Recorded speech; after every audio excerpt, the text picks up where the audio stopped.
Chris Jones, London. US investment firm Redbird Capital Partners has agreed a €1.2 billion deal to buy Italian football club AC Milan. It says it wants the 7 times European Cup champions to become part of the continent's soccer elite all over again. From bureaus worldwide, this is FSN. With FSN Spotlight, I'm Simon Marks. Today, the thoughts of one of the European leaders who spent 48 hours this week grappling with negotiations to ban 90% of Russian oil from Europe and to craft a 6th package of sanctions to punish Moscow for its invasion of Ukraine. Kaja Kallas is the Prime Minister of Estonia, one of 3 Baltic countries nestled along Russia's western frontier.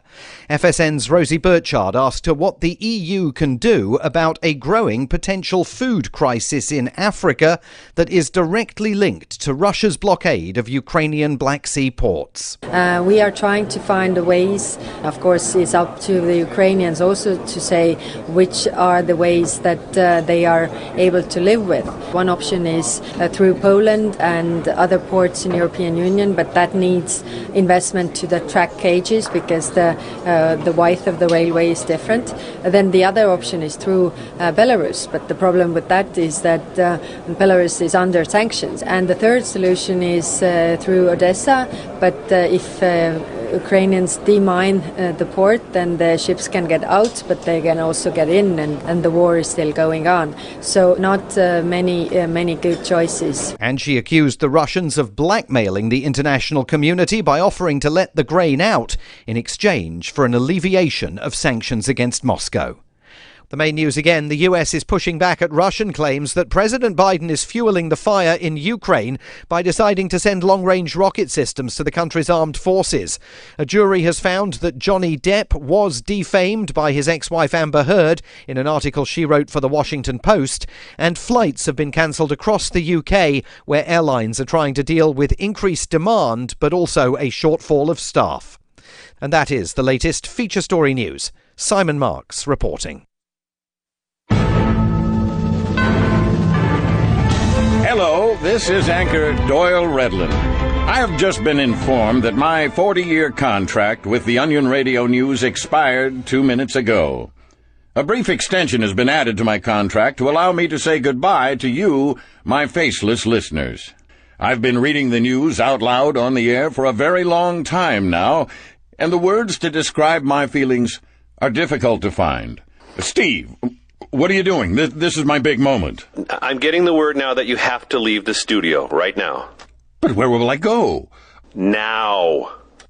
Well, goodbye, everyone. I'm just coming back for my hat. No, it's my hat. I just need it and I'll go. There's no need to get pushy. Moose! Rocco, I thought we were friends.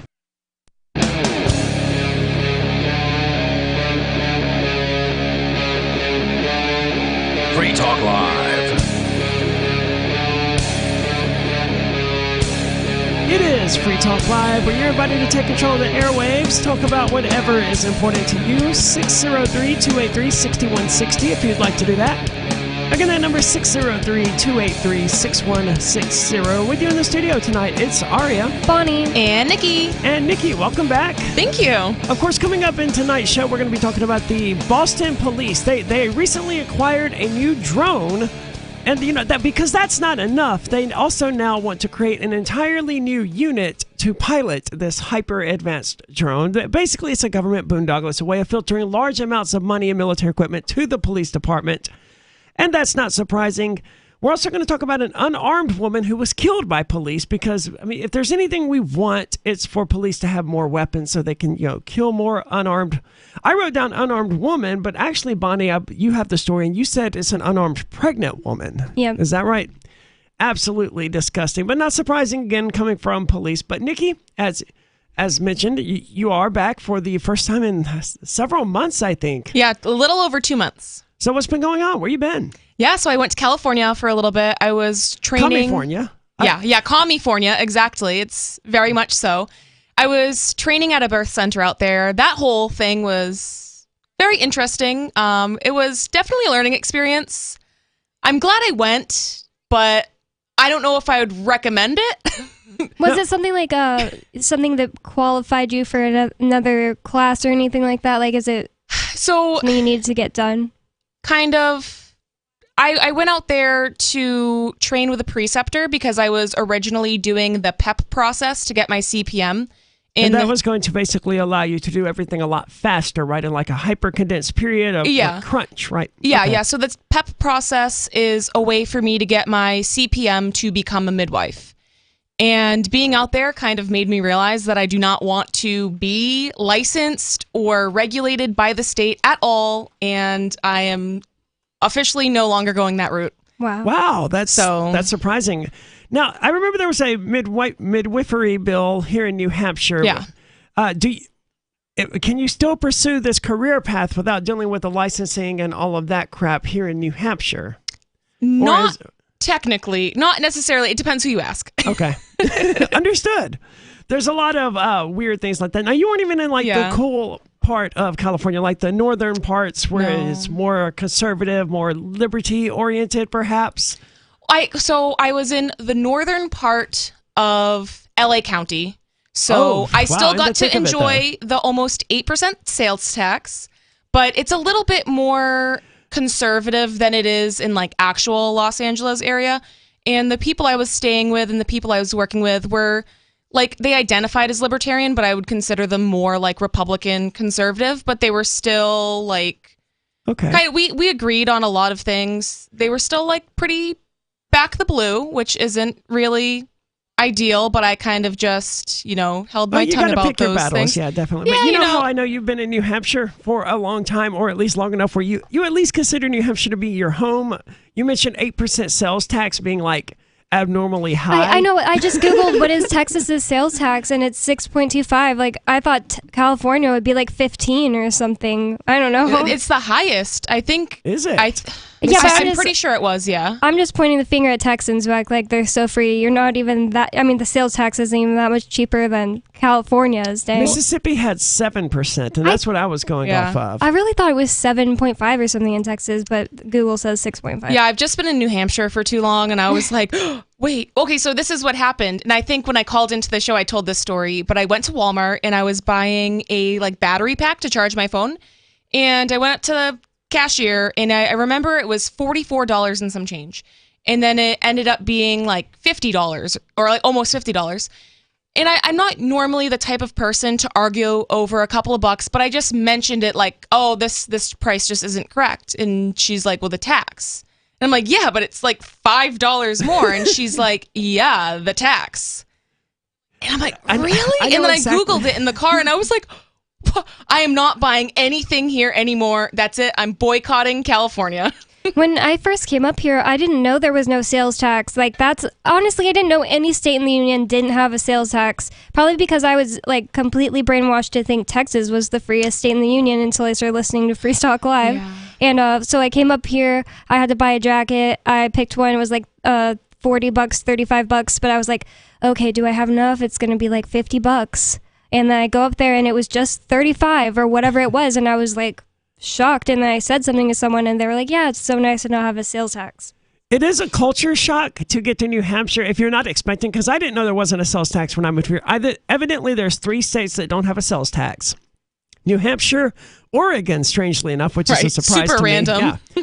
And Montana, which doesn't surprise me, but Oregon certainly surprised me. But it's so weird to go to a different state, any other state except one of those 3, and suddenly you're paying 7% more than what you expect to pay. And to most people, that's normal, right? They go into a store, they go into Walmart, whatever, and they buy $10 worth of stuff. They know it's going to be $10.70. Here in New Hampshire, it's just $10. And I at least became so used to that when I go to a different state now, I have exactly the same experience where I stand there like, what is it?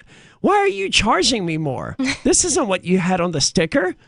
Well, and especially being in LA County, I'm like, I don't want to give them my money. I would prefer to give, I don't know, I'm originally from Massachusetts, so I guess to me that feels more like home. So I'm like, if I have to give any state my money, it definitely, I don't want it to be California. And definitely not LA County. The sales tax graph that I have pulled up in front of me is a map, actually. It's got some surprising results. I have to correct myself. There's 4 states. Delaware also evidently doesn't have a sales tax. That's shocking. Did not see that coming, but Texas, Bonnie, on average, 8.19%. This includes... Yeah, I knew this was wrong. 6.25 sounded so wrong. This includes, like, local city taxes and stuff like that, presumably because they can add sales taxes as well. Maine is one of the cheaper ones at 5.5%, but even Massachusetts is lower than California. California is definitely one of the highest, but it's getting beaten out by several southern states like Alabama, Louisiana, Arkansas, Tennessee. What's Alabama?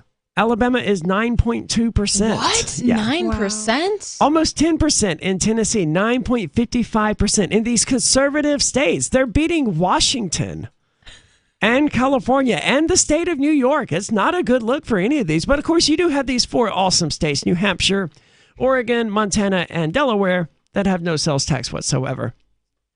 So welcome back. Thank you. I'm saddened for you that the career path that the whole reason for your trip out to California ultimately didn't. But it was actually really good because there are other things I can do within this field, and I was kind of going back and forth, like, do I really want to be licensed with the state? Because I feel like as I'm trying to serve women in my community, if I'm licensed with the state, I'm always going to have to face that decision.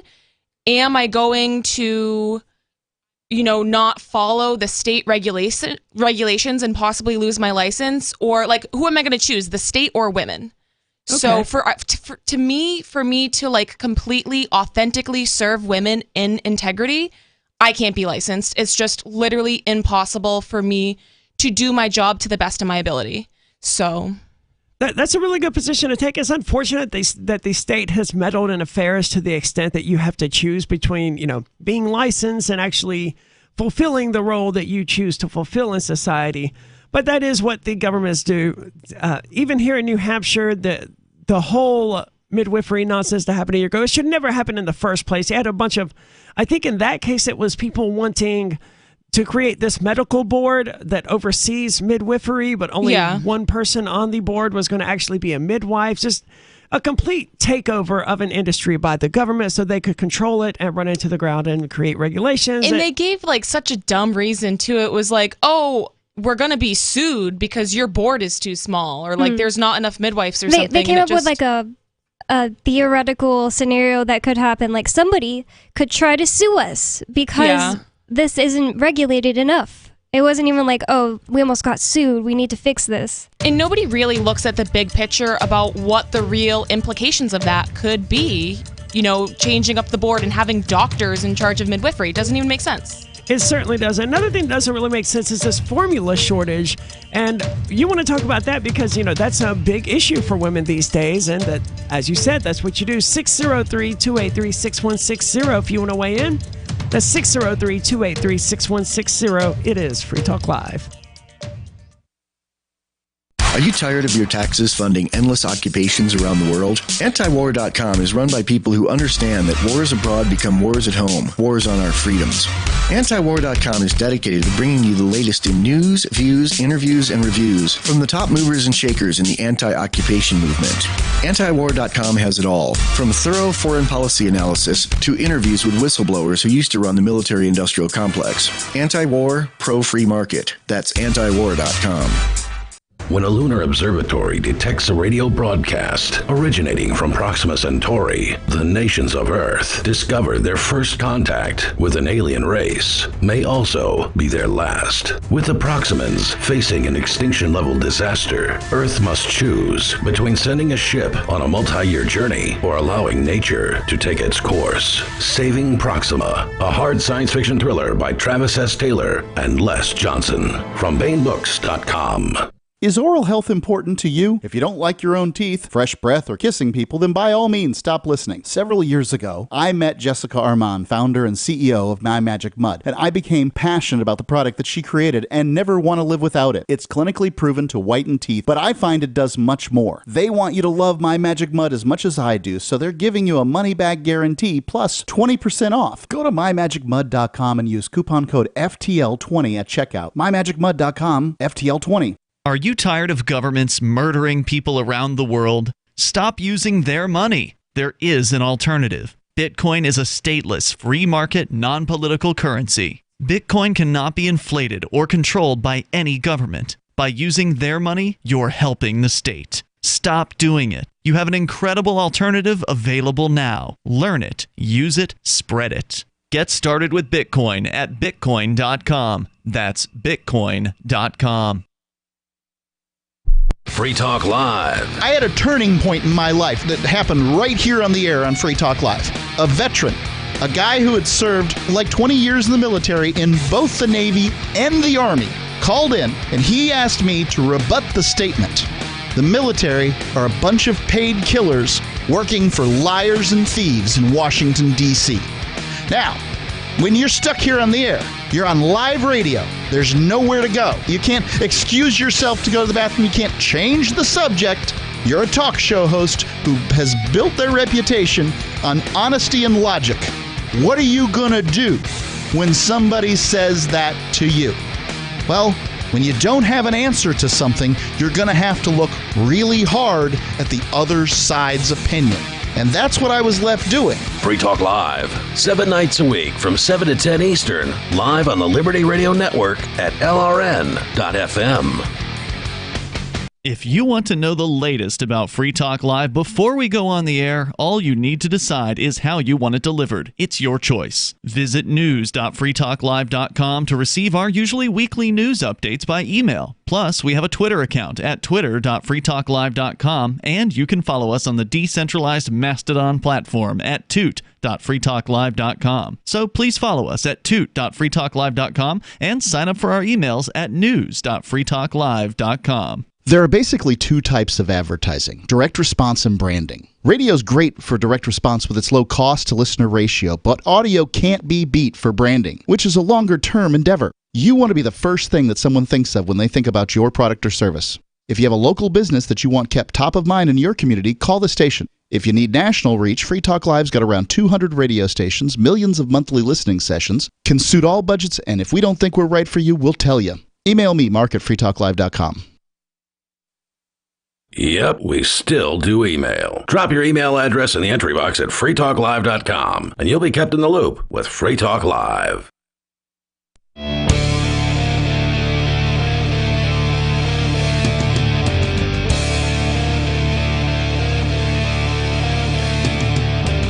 It's Free Talk Live with Aria, Bonnie, and Nikki, and you're invited to join us, 603-283-6160, if you would like to do that.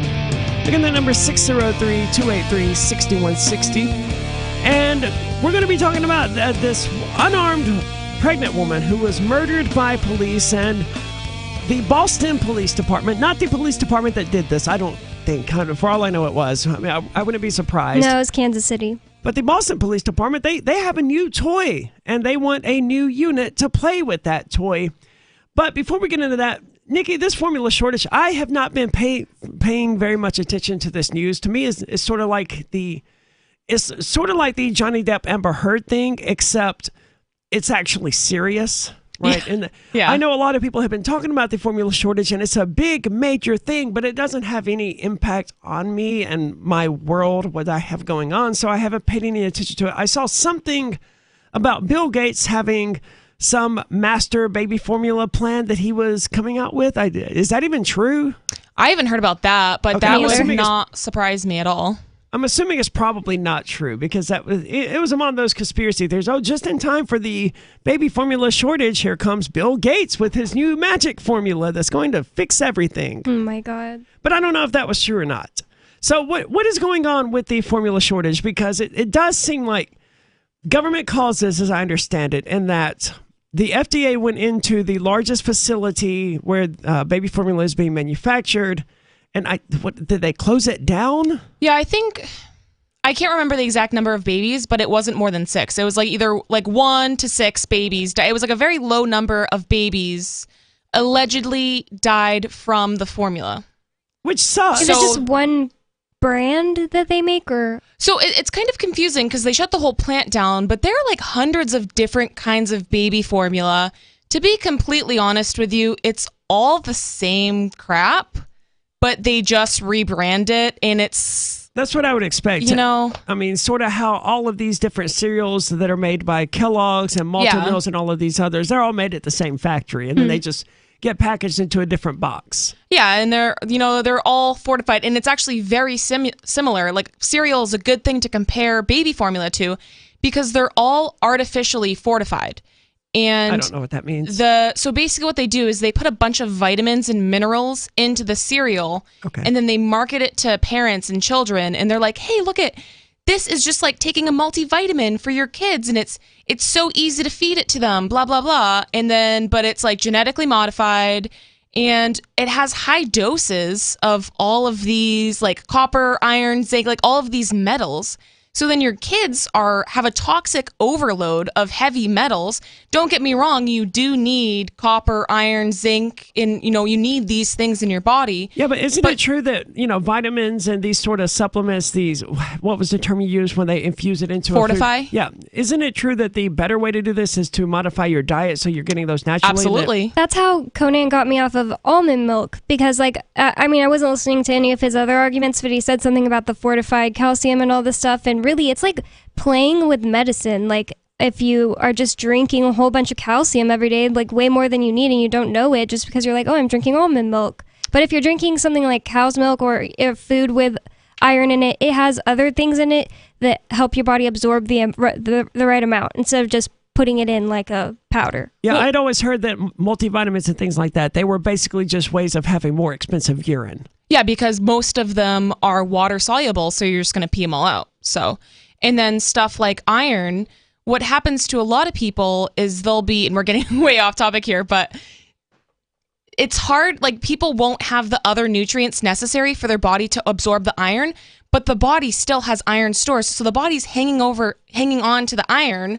So they're like toxic levels of iron, but your body can't actually process it. So people will be anemic, but have too much iron. So it doesn't make any sense, but this is what's happening to children when they're eating all of these fortified cereals and formulas. They're getting too much of things, but since they're not getting it from actual whole foods, their bodies cannot process it. So the thing with formula is it's basically just corn syrup with a bunch of toxic disease-causing chemicals. It doesn't sound very pleasant, right?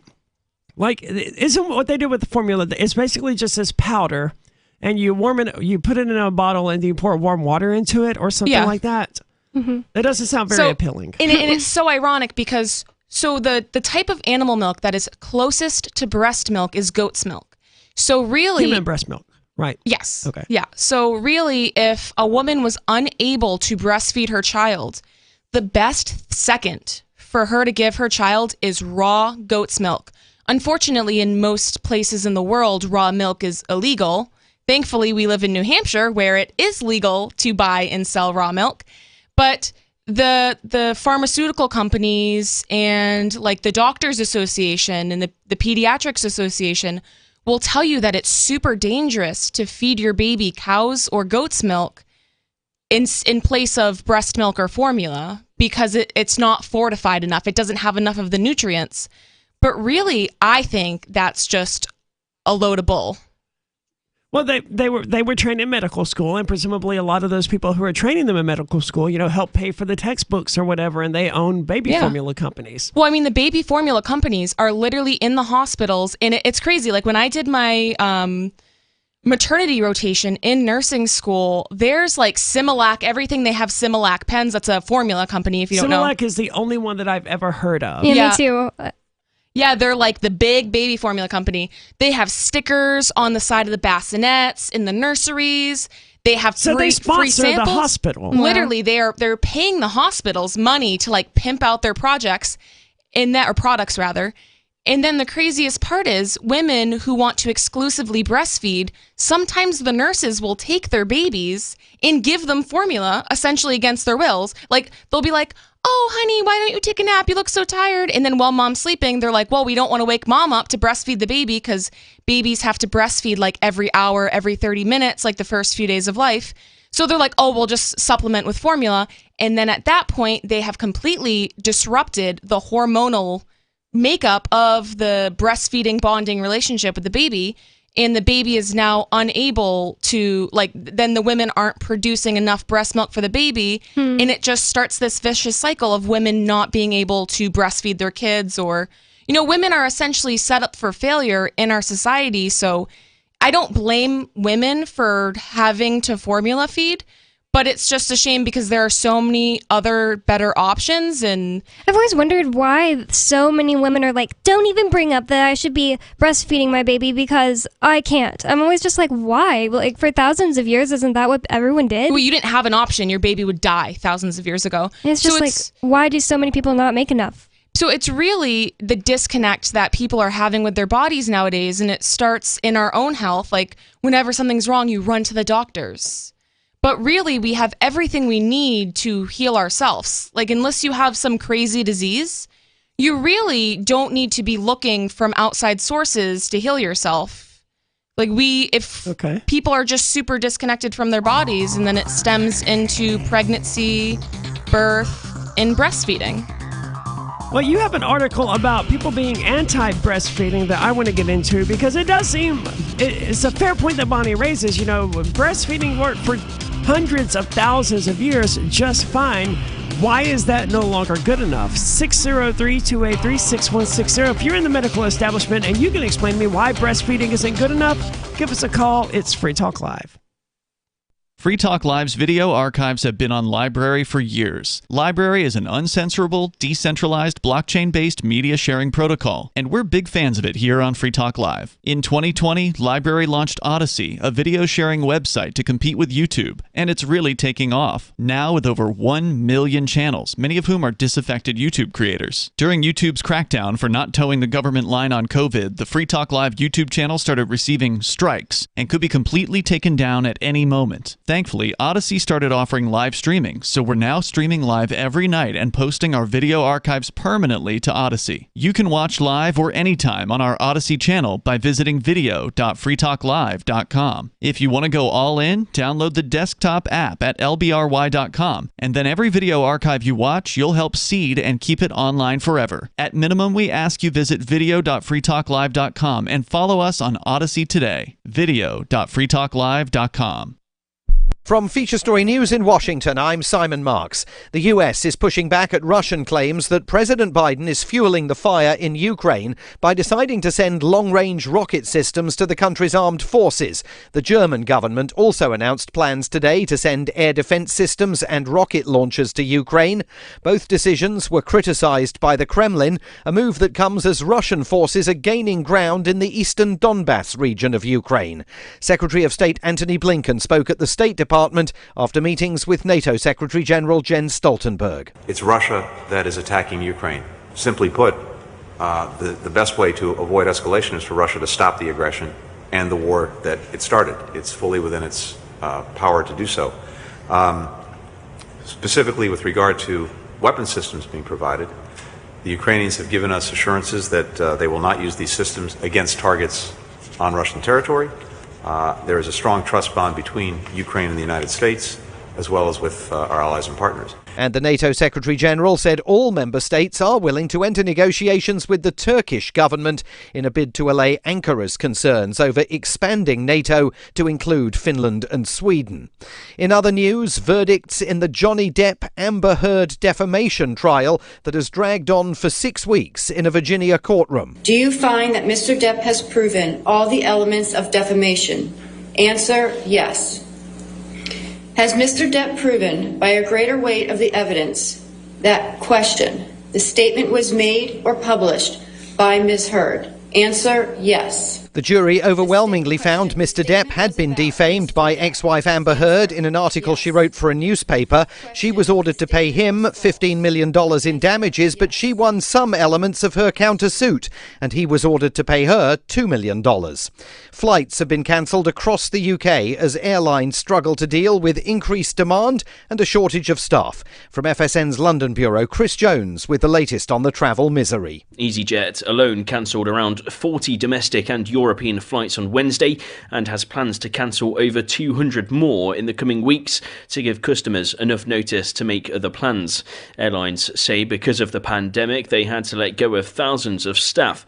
And now COVID-19 restrictions have been lifted, the demand for flights has picked up and there's no longer the staff to accommodate the demand. Transport Secretary Grant Shapps has pinned some of the blame on travel firms, saying they seriously oversold holidays.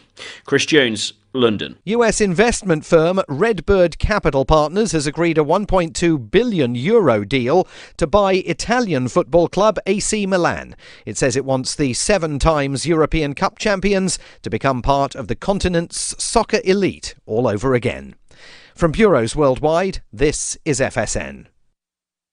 Got Telegram? You can follow our channel there and discuss show prep with other listeners at telegram.freetalklive.com.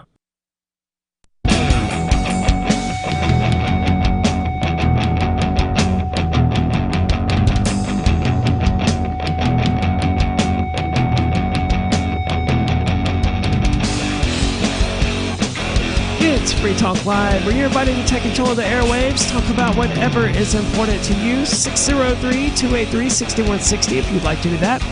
Again, that's 603-283-6160. With you in the studio tonight, it's Aria. And Bonnie. And Nikki. And have you almost given up trying to wake up family and friends? Well, we've got something that just might help. Truth Smacks. Our friend Susan, former English teacher and longtime truth seeker, recently started her own trail mix brand, making it, bagging it, and sealing it herself. She calls it Truth Smacks because there is a heavy dose of truth on the back of every bag. The Truth Quotes variety has some quotes on the back, and then the Freedom variety has famous quotes specifically about freedom and government tyranny. Both varieties come in 2 sizes, original flavor or peppermint infused, only available at truthsmacks.com/shop. It's a great way to smack your friends and family with the truth in a loving way. Made with all raw, unadulterated ingredients, no artificial crap. Only food as nature intended. That's truthsmacks.com/shop. Truthsmacks.com/shop. Now, don't be concerned, anyone out there. The Biden administration is aware of the formula shortage, and they've got big plans, the best plans, to do something about it, even as it gets worse. I've got an article here from the New York Post that I think is worth getting into, because Biden is saying, I just wasn't aware that there was a formula shortage. In his defense, I don't think he's aware of much. That's a fair point. But I don't know if that's a very good defense. Well, it's a fair defense for Joe Biden, but I'm also not sure what the president thinks they were supposed to be able to do about the shortage in the first place. Although they do rightly point the blame here. President Biden claimed he was unaware of the crisis until early April, months after the FDA's closure of a Michigan factory triggered the shortage. So yes, the FDA, Biden's FDA, caused this shortage. Biden made the stunning claim following a virtual meeting with major formula manufacturers moments after a top executive told the president, quote, "We knew from the very beginning that a February recall and factory shutdown at leading manufacturer Abbott would cause major problems." So they knew this was coming. And now Biden's saying, oh, well, we didn't know that. But the staffer and the FDA, obviously, they would have known that this was going to create major issues. The question you all ask on every single thing is, why didn't you act sooner? Well, I don't think anyone anticipated the impact of the shutdown of one facility, Biden told reporters, referring to a manufacturer that is one of just 4 that supply 90% of the nation's baby formula products. So I assume that the Abbott facility is where Similac is produced, or one of 4 factories where it's produced. Either way, that's obviously going to create major, major issues. And it was accurately shut down because it was, oh boy, they include Biden's quote in full instead of like paraphrasing it. So it's Bidenese, and it was accurately shut down because it was. The formula was questioned in terms of its purity. And so once we learned the extent of it and how broad it was, we kicked everything into gear. Man, what? You poor man. He's being trotted out there, being made to give speeches. And he can barely read his projector anymore. Yeah, teleprompter. And I think we're on the way to be able to completely solve the problem. Didn't those CEOs just tell you they understood it would have a very big impact? One reporter asked They did, but I didn't. Biden insisted. He didn't believe them. I don't know. Evidently not. He was, I don't. They told him that maybe he was having a moment of senility, where like they said this, but he was, out there fighting orcs or whatever it is that he does in his imagination when he drifts off about corn pop.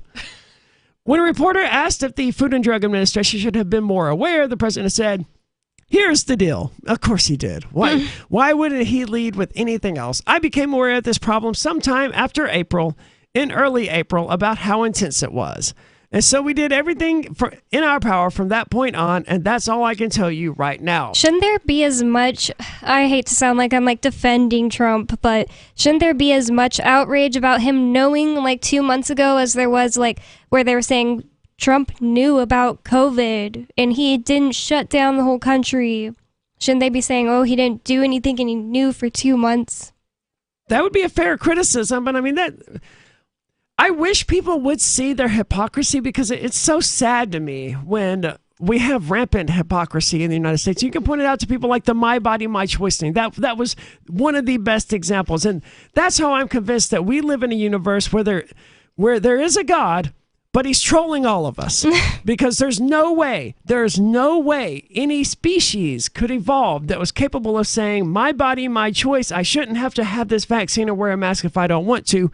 And then not even a year later say, no, my body, my choice isn't applicable when it comes to your body and whether or not you should have to carry on being pregnant. We can't It makes no sense. We simply can't live in a universe where people are truly that hypocritical and that lacking of any self-awareness about it. And it's like here we are. The libertarians are the ones that usually are like pretty good on that thing, on that topic, like having principles. But on that one, they're just awful. They're like, I know I was saying my body, my choice for the last 2 years, but everybody who gets pregnant still has to have they have to have a baby, and they can't have a voluntary agreement with a doctor. I don't understand. It's crazy. But what about the baby's body, you guys? What about the babies? The baby wouldn't be alive without the mom. I mean, and that's a tragic thing, right? But under no circumstances have we ever had a society where you can be required to give up part of your literal flesh for the benefit of someone else. It doesn't matter if you've got a 5-year-old cancer patient who's going to die. They are 100% going to die if they don't get a kidney from me in the next 2 weeks. No one can force me to give up my body for that child's well-being. And that's a living child, already born, 5 years old. People have been a part of his life for 5 years. But still, even a corpse, you have to have permission from someone before they die to make them donate their body for someone else's benefit. But when it comes to pregnancy, all of that goes out the window, and these people operate under the belief that they can force you to do whatever you want. Well, let me tell you, I firmly believe that if men were the ones getting pregnant, we would not even be having this conversation right now. And I truly believe that. I think you're probably correct. And it's sad how that works out, but like the fact that birth control exists almost entirely for women and is essentially non-existent for men is sort of proof of that claim, right? Women can only be pregnant one time in a 9-month period, but I don't know if people realize this, but a guy can get countless women pregnant in that same period. But yet, who was birth control designed for? Not the one who can actually go out and get multiple people pregnant, or can cause multiple pregnancies, rather. I just seriously think that it needs to become more socially acceptable to get the thing Ian got done. I was called vasectomy. A vasectomy, because you can have it reversed. You can also freeze your eggs before you get it done and never have to get it reversed. And you can also adopt, but you can also get it reversed. And I also want to say that a vasectomy doesn't screw with men's hormonal systems. Birth control, IUDs, the pill, all of that stuff. It screws with women's hormones so much. It causes them to gain weight, get acne. It just... Doesn't it basically convince their body that they're pregnant like all the time or something like that? Yeah, and then like they'll still be menstruating, so they're like, oh, it just regulated my cycle. No, the whole thing is fake. They're just getting like a fake period. And the more I've learned about it, the more creeped out I've gotten. And like Bonnie said, it's almost so much easier and safer for a man to get a vasectomy. It's literally a outpatient procedure. It takes not even a day to recover from it. It is, but it is not 100% reversible, I've learned recently. If you go on for too long, it does become effectively irreversible. Yeah, but that's 10 years, and you can freeze sperm before then. So then you wouldn't have to. And in vitro has a much higher success rate than other forms of trying to get someone pregnant. So, But I also wouldn't try to force men to do that. It's still their body and their choice.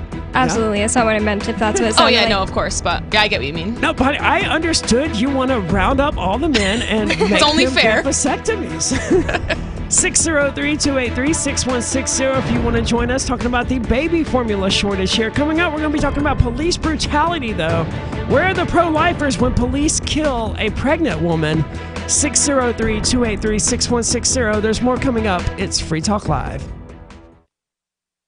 Hey, you are going to love the movie Victimless Crime Spree. It's hilarious, heartwarming, and carries a ton of inspiring freedom messages. Feeling down about the lack of liberty in your life?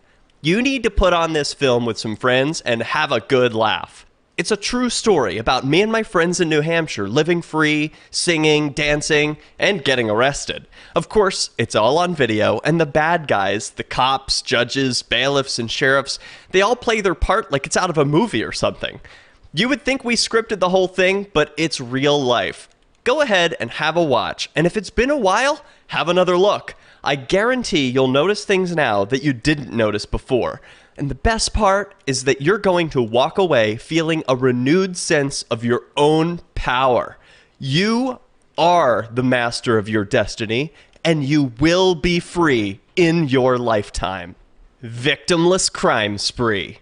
Looking for a great real estate investment? Consider New Hampshire, which is ground zero for the Liberty Movement. Your first call should be to Mark Worden from Porcupine Real Estate. He's more than just a real estate agent. He's your New Hampshire concierge. Where are the best places to live? Do you want farm, city, the burbs, or forest? Do you want a duplex or multifamily building so that renters pay your mortgage? There are homes in all price ranges in New Hampshire, and Mark can help with financing too. Invest in liberty and property. Mark Worden can help. PorcupineRealEstate.com. There are lots of ways to listen to Free Talk Live. Our podcast has been around since podcasts began, and now the FTL feed is loaded with content besides our full show archives. Did you know that we make it easy for you to customize your podcast subscriptions? We have different feeds, one that includes only our full shows, one with just the Daily Digest, and our main feed that includes everything. You decide what you listen to. It's quick and easy to customize your feeds at feeds.freetalklive.com. That's feeds.freetalklive.com.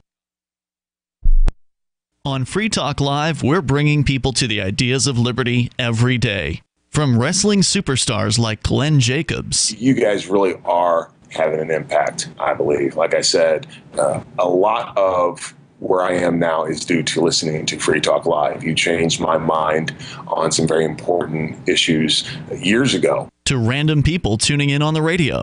I was kind of stuck in the left-right paradigm. I heard your show by chance on a Saturday night. From there, I went on, joined the Free State Project, and become an amplifier. So, I mean, that's really the reason why I amp is because I know that if it wasn't for you guys being on as many stations as you are, I never would have found the ideas of liberty. You can help more people hear the message of liberty by joining Free Talk Live's AMPS program on Patreon for as little as $5 a month. And you'll get access to special perks. Visit amps.freetalklive.com, amps.freetalklive.com. What if you want to hear the latest episode of Free Talk Live, but all you have is your phone, you forgot to download our archive, and you have no data connection? You can call our Listen line at 641-793-0191. That's a long-distance number, so you may incur charges. If not, listen as long as you want. 641-793-0191. The Free Talk Live Listen line, 641-793-0191.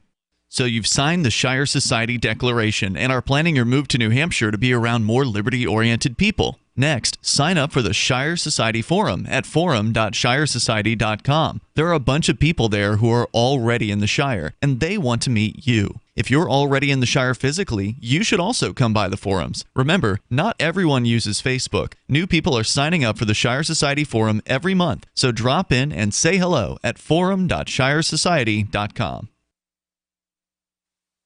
Our Matrix server is about as free as internet chat can be. Join the existing rooms or create your own at chat.freetalklive.com.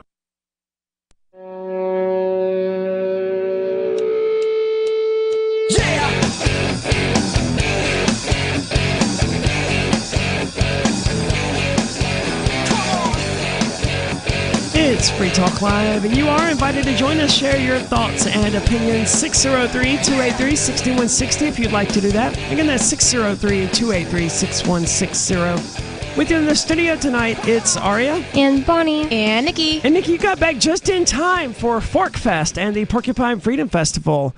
Those are coming up. The Porcupine Freedom Festival is under 3 weeks away at this point. And I'm looking at them like, man, I am not prepared because that's my summer. Once summer hits and I leave for the Porcupine Freedom Festival, I kind of don't really get back to not being out doing stuff until like mid-August, somewhere around there. So it's a bit hectic here in New Hampshire because the Porcupine Freedom Festival, it is the largest gathering of libertarians, I believe, in the United States, if not the world. Happens every single year, but you can't go to that if you don't already have a ticket, and you can't find one on the black market or something like that, because we're libertarians. If someone has an extra ticket, they're almost certainly willing to sell it on the black market, and I don't think the Free State Project would particularly care. But anyway, Fork Fest follows the Porcupine Freedom Festival. That's June the 27th through July the 3rd at the same place, Rogers Campground in the beautiful White Mountains of New Hampshire. But Fork Fest has no tickets. Rogers Campground may be sold out for Fork Fest. We don't know because we don't sell tickets. All you have to do is show up, get your RV site, your camping site, or your motel room with Rogers Campground, and that's it. You're attending Fork Fest. Even if you don't intend to be there for Fork Fest, you're just like, this is a nice camping ground. I'm going to go on this day. Well, welcome to Fork Fest. We'll treat you with love and compassion like we do everyone. Check out the unofficial website at forkfest.party and connect with other Fork Festers. That's forkfest.party. Now, we were talking a bit about, the pro-life, pro-abortion, pro-choice thing, and that made me realize that this cop who killed this unarmed woman Friday in Kansas, there are laws in some states that would require a person who kills a pregnant woman to be charged with two crimes. Double homicide. But I can't imagine that's going to be applied to a police officer. So tell us what exactly happened here, because the way you portray it, the woman said that she was pregnant, had her hands in the air, and was still shot and killed by this police officer. Yes, and the cops are trying to say one thing, and an eyewitness says another thing, so let's just get into it. Oh, there's no video? There's body footage that they haven't released yet. This is why you always whip out your camera and record police interactions. It doesn't matter if you're just passing by. The bystander got a short video of the lady already shot. Oh, my goodness. Way too late, though, man. Mm-hmm. Unfortunately. That should be like, train yourself. Have that be instinctual. Whenever you see a police officer interacting with someone, whip out your phone, open up the camera, and start recording. I mean, and, if it seems like just a normal, peaceful encounter, or relatively, quote, peaceful encounter, you have a thug here harassing some innocent person.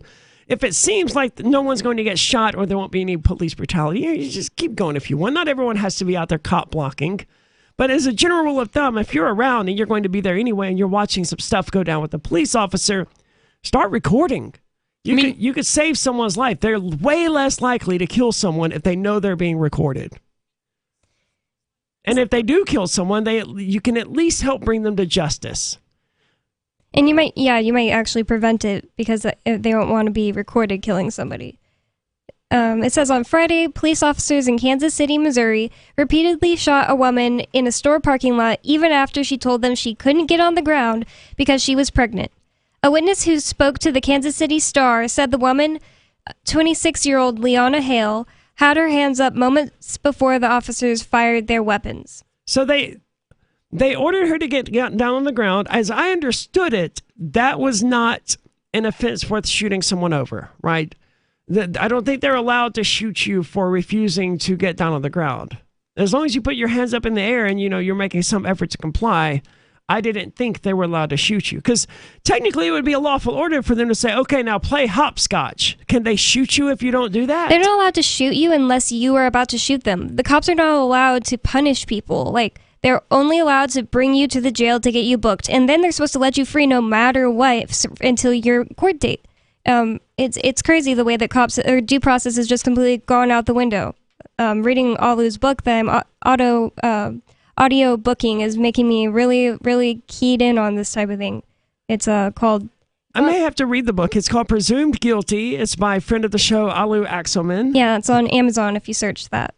He was also one of the people who helped head up the New Hampshire Independence Drive that took place throughout half of last year and the first part of this year. So definitely a knowledgeable person, knows what he's talking about. I've never read any of his books, but you recommend this one, so I'm probably going to end up checking it out at some point. But I see it from a federal perspective, how just completely broken the due process thing is. And I don't know if his book gets into it or not, but it's not even the federal thing, right? This happens at all levels of government, where the prosecutors, the district attorneys, they convene what is called a grand jury, because most people don't know how this works. And until, a year and a half ago, I didn't know how this worked because it was irrelevant to me. But they convene what is called a grand jury. And this is the prosecutors in a room. There's no judge for this. There's no defense attorney. There's no witnesses for the defense. It's just the prosecutors and some number of people who just want to get home, go back to their lives. And the prosecutors then say, okay, we want to bring these charges against this person. They lay out some amount of evidence. It doesn't matter because... There's nobody in the room to keep them accountable. I never even knew there wasn't a judge. I don't believe there's a judge. I'm not 100% sure about that. I'm like 97% sure there's no judge. But yes, they're not held accountable, and the grand jury isn't... They know that if they choose to indict someone, because that's what a grand jury does, they choose whether or not these charges should be brought against this person, they should have to go to trial for them. They know that they're not the ones sending this person to jail. If they're not guilty, the jury will just find them not guilty and they'll be able to go back. So it's nothing to the consciences of the people who are sitting on a grand jury to vote to indict. It's meaningless to them. They're not the ones sending this person to jail. Plus, most people don't have consciences or listen to their consciences nowadays. I tend to think they do, but the stakes here, they seem so low. It's like, okay, do you think this person, even if they think they're innocent, do you think this person should be tried for this crime? Well, sure, they're innocent, so a jury will just find them not guilty. That's the perspective, I imagine, of the average person sitting on a grand jury. They just want to go home, and they know that even if they indict, they're not the ones voting this person guilty. They're just saying, yes, do a trial, get it over with. And I'm going to assume that from what I've seen living in this world, I think that most people, like the average person, cares more about them getting home sooner than they do about this other person's life. To be completely honest, that's what it seems like looking around. That's probably true. I don't know whether it is or not, but then the prosecutors, they bring these charges and they bring the person and they say, okay, well, look, we're charging you with 5 counts or whatever. If you plead guilty to 3 of these counts, we won't go to trial and we won't bring additional charges against you. This is the threat that they make. We won't bring additional charges against you. We won't bring up this that is going to make you fry. And it's just like they're just asserting that to people. It's not like they have actually brought it to trial yet. They're just trying to tell you, I'm going to bring this fact up or this thing that I'm going to assert up. And no matter what you say, how do you think that's going to look in front of a jury? They say that stuff. Can we also talk about how it doesn't make sense to bring additional charges against somebody after it doesn't make sense, but they have to, what? They have to have something to hold on to them. Oh, of course. They have to have some additional threat. That's the point. And because it's part of the point, but they also plead guilty to these 3 charges and will drop these others. So they're not just threatening you with worse if you don't take their deal. They are offering you a little bit of a better deal if you accept it. And it's easy for them because they know that they can just call up another grand jury and bring forth more charges if you don't accept the plea deal. And if you've ever been caught in this, if they want to bring me up on more charges, they easily can get an indictment to do that. It's frustrating and there's no justice in it whatsoever. And this is the reason that 98% of all federal cases don't go to trial. And the stats on grand juries are even worse. I don't remember now off the top of my head what they were, but I think it was out of 112,000 grand juries from 2010 to today, less than, I think it was 16 failed to return an indictment. So throughout the last decade, out of 120-ish thousand, I don't remember the exact numbers again, but then the percentage, I remember it was 0.007% of all grand juries said, no, we're not bringing forth charges. And what sucks is a lot of people don't even realize that juries were supposed to be almost like a fourth branch of the government.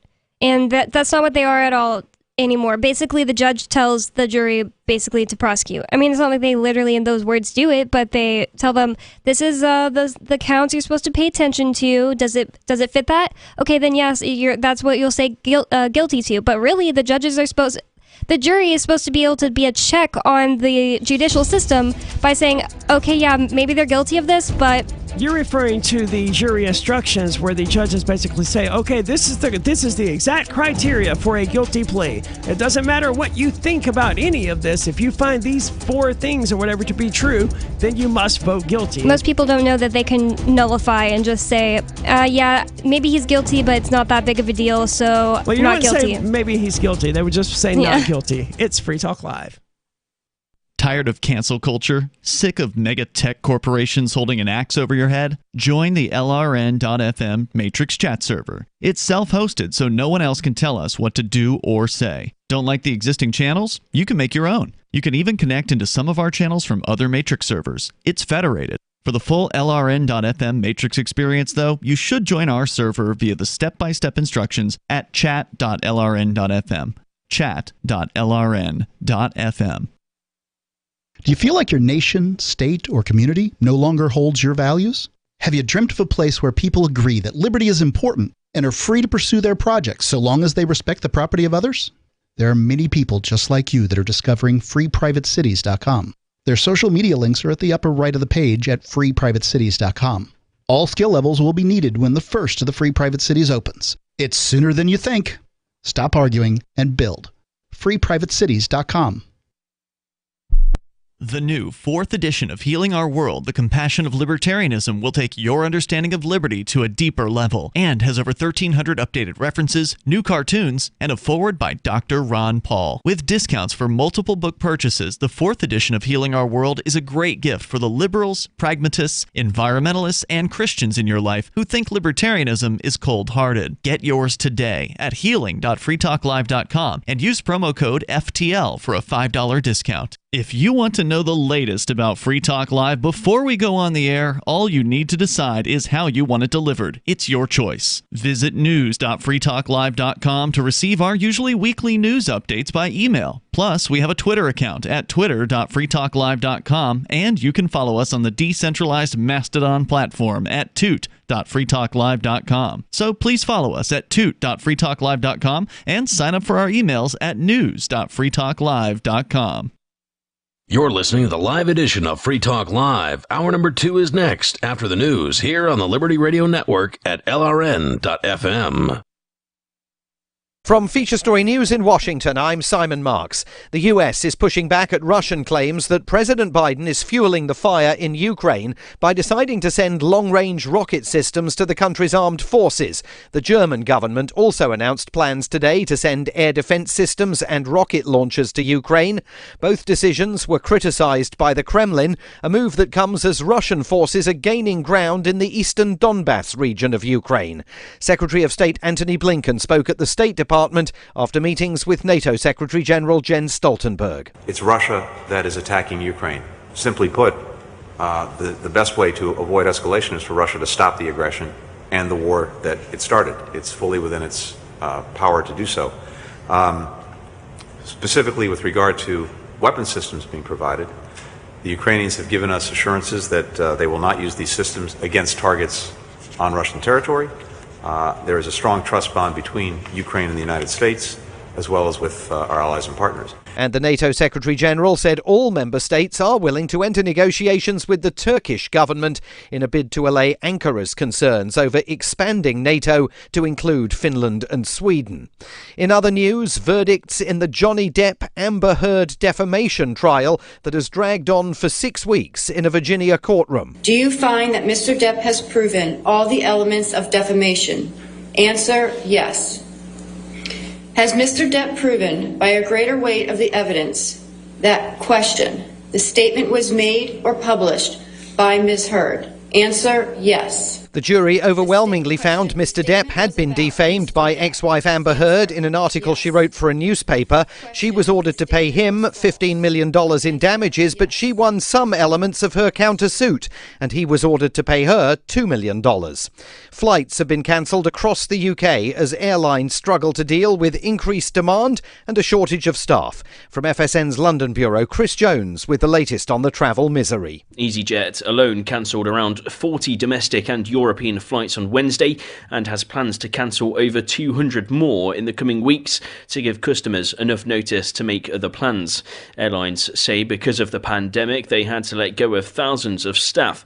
And now COVID-19 restrictions have been lifted, the demand for flights has picked up and there's no longer the staff to accommodate the demand. Transport Secretary Grant Shapps has pinned some of the blame on travel firms, saying they seriously oversold holidays. Chris Jones, London. US investment firm Redbird Capital Partners has agreed a €1.2 billion deal to buy Italian football club AC Milan. It says it wants the 7 times European Cup champions to become part of the continent's soccer elite all over again. From bureaus worldwide, this is FSN. With FSN Spotlight, I'm Simon Marks. Today, the thoughts of one of the European leaders who spent 48 hours this week grappling with negotiations to ban 90% of Russian oil from Europe and to craft a 6th package of sanctions to punish Moscow for its invasion of Ukraine. Kaja Kallas is the Prime Minister of Estonia, one of 3 Baltic countries nestled along Russia's western frontier.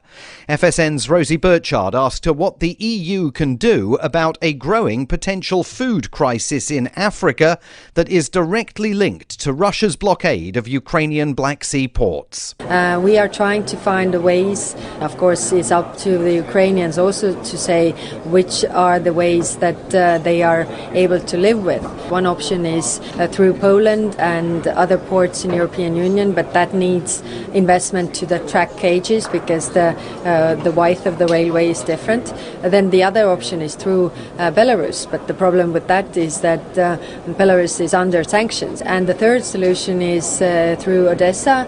But if Ukrainians demine the port, then the ships can get out, but they can also get in, and the war is still going on. So not many good choices. And she accused the Russians of blackmailing the international community by offering to let the grain out in exchange for an alleviation of sanctions against Moscow.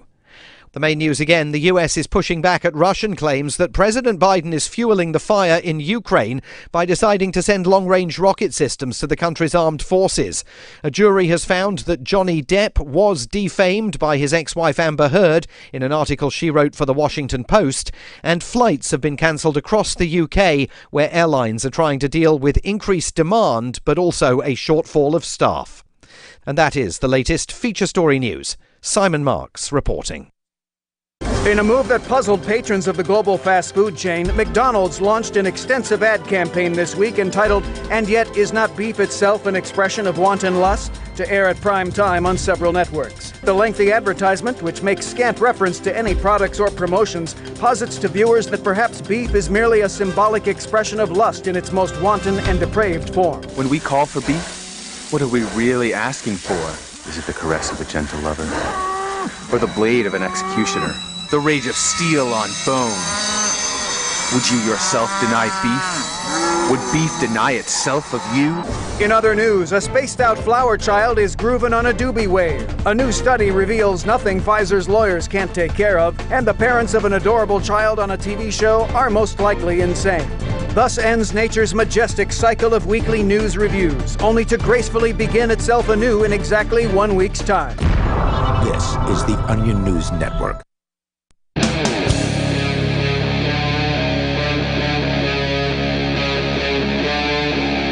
Talk Live.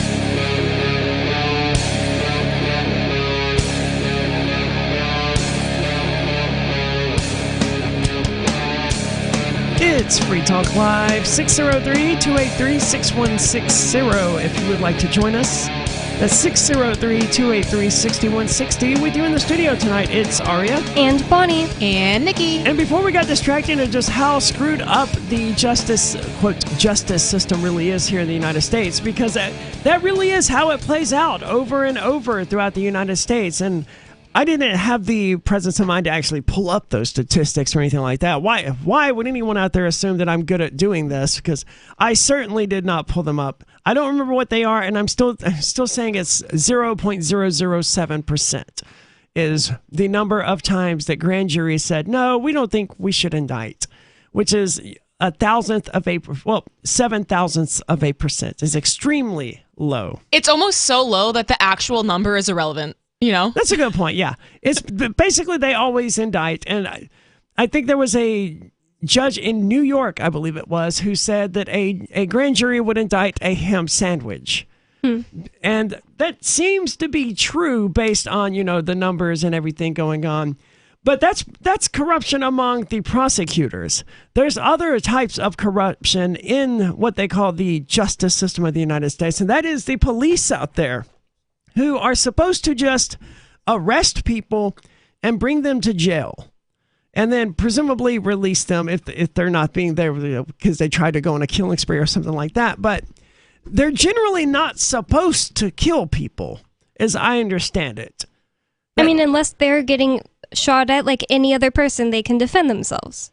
I think the one of these police shooting videos that I remember most was the Dylan Noble incident, I believe it was, in Nevada or Arizona, or New Mexico, one of those desert states. And the guy was clearly out of his mind. He was a younger guy, but he came out and, someone had called the cops saying that he was swerving and he was brandishing a weapon. So the cops repeatedly told him to stop reaching under his shirt, to get down on the ground, and he just kept taking steps toward the police officers. And that was the one time where I saw the police were probably justified in shooting him in order to take him down. It was after that where they really screwed up, because they just stood there pointing their guns at him, telling this wounded animal to stop moving. And he was lifting up his shirt to put pressure on the wound where they just shot him. And they were like, stop trying to reach under your shirt, because they thought he was reaching for a weapon. Why couldn't they just tase him at that point? Or if he's on the ground with a wound on him, why couldn't they just get on him? That's exactly what they should have done. They should have shot him, immediately pounced and handcuffed him, right? But they didn't. They stood there. Probably too fat. They were kind of heavy. Well, they're scared little babies, too. They are. And we saw that recently with the shooting in... Uvalde. Not Uvalde. In Texas, where they essentially... we're just too scared to go in, from everything I can tell, even though parents standing around there were like, look, please just let us go in. We'll take care of it. Give me your gun. I'll take care of this. Nope. Got to get arrested, lady. I'm going to be conspiracy theorist here. That whole thing was staged anyways. The cops weren't scared. They were instructed to not go in. The whole thing was staged. None of that was real. And honestly, how can that be that shocking with all the evidence that's come out that shows that the Sandy Hook shooting was fake, just altogether fake? Well, I don't know if children might have actually been murdered. I would not put it past the state to murder kids to make a point and to try to disarm the rest of the population. I still think that they staged the Ariana Grande concert that got a bomb. Or had probably. A bomb. Hold on, when was this? I had never heard of this. Like 2017 it was in Manchester, or something? England, yeah, like 2017. Okay. Yeah, but they've done that with other concerts, and even like the past week, I was looking through the news just trying to find some show prep and whatnot, and everything was about subsequent shootings after the Texas thing, and it's like, so were all these people inspired to just go? I mean, that just doesn't make any sense. No. One of the things I saw most recently that surprised me was, I mean, if you take out the random lunatics, if these people are actually politically motivated to achieve some sort of change that in the world, like the guy who did the Brooklyn shooting, he was horrifically racist, yes, but he was a hard left environmentalist nut job, authoritarian all the way, communist all the way, all about the the ecology. What's the word I'm looking for? I just used it. The environment. Environment. Yes. For some reason, I completely drew I was going to say economy, and yeah, I couldn't remember it either.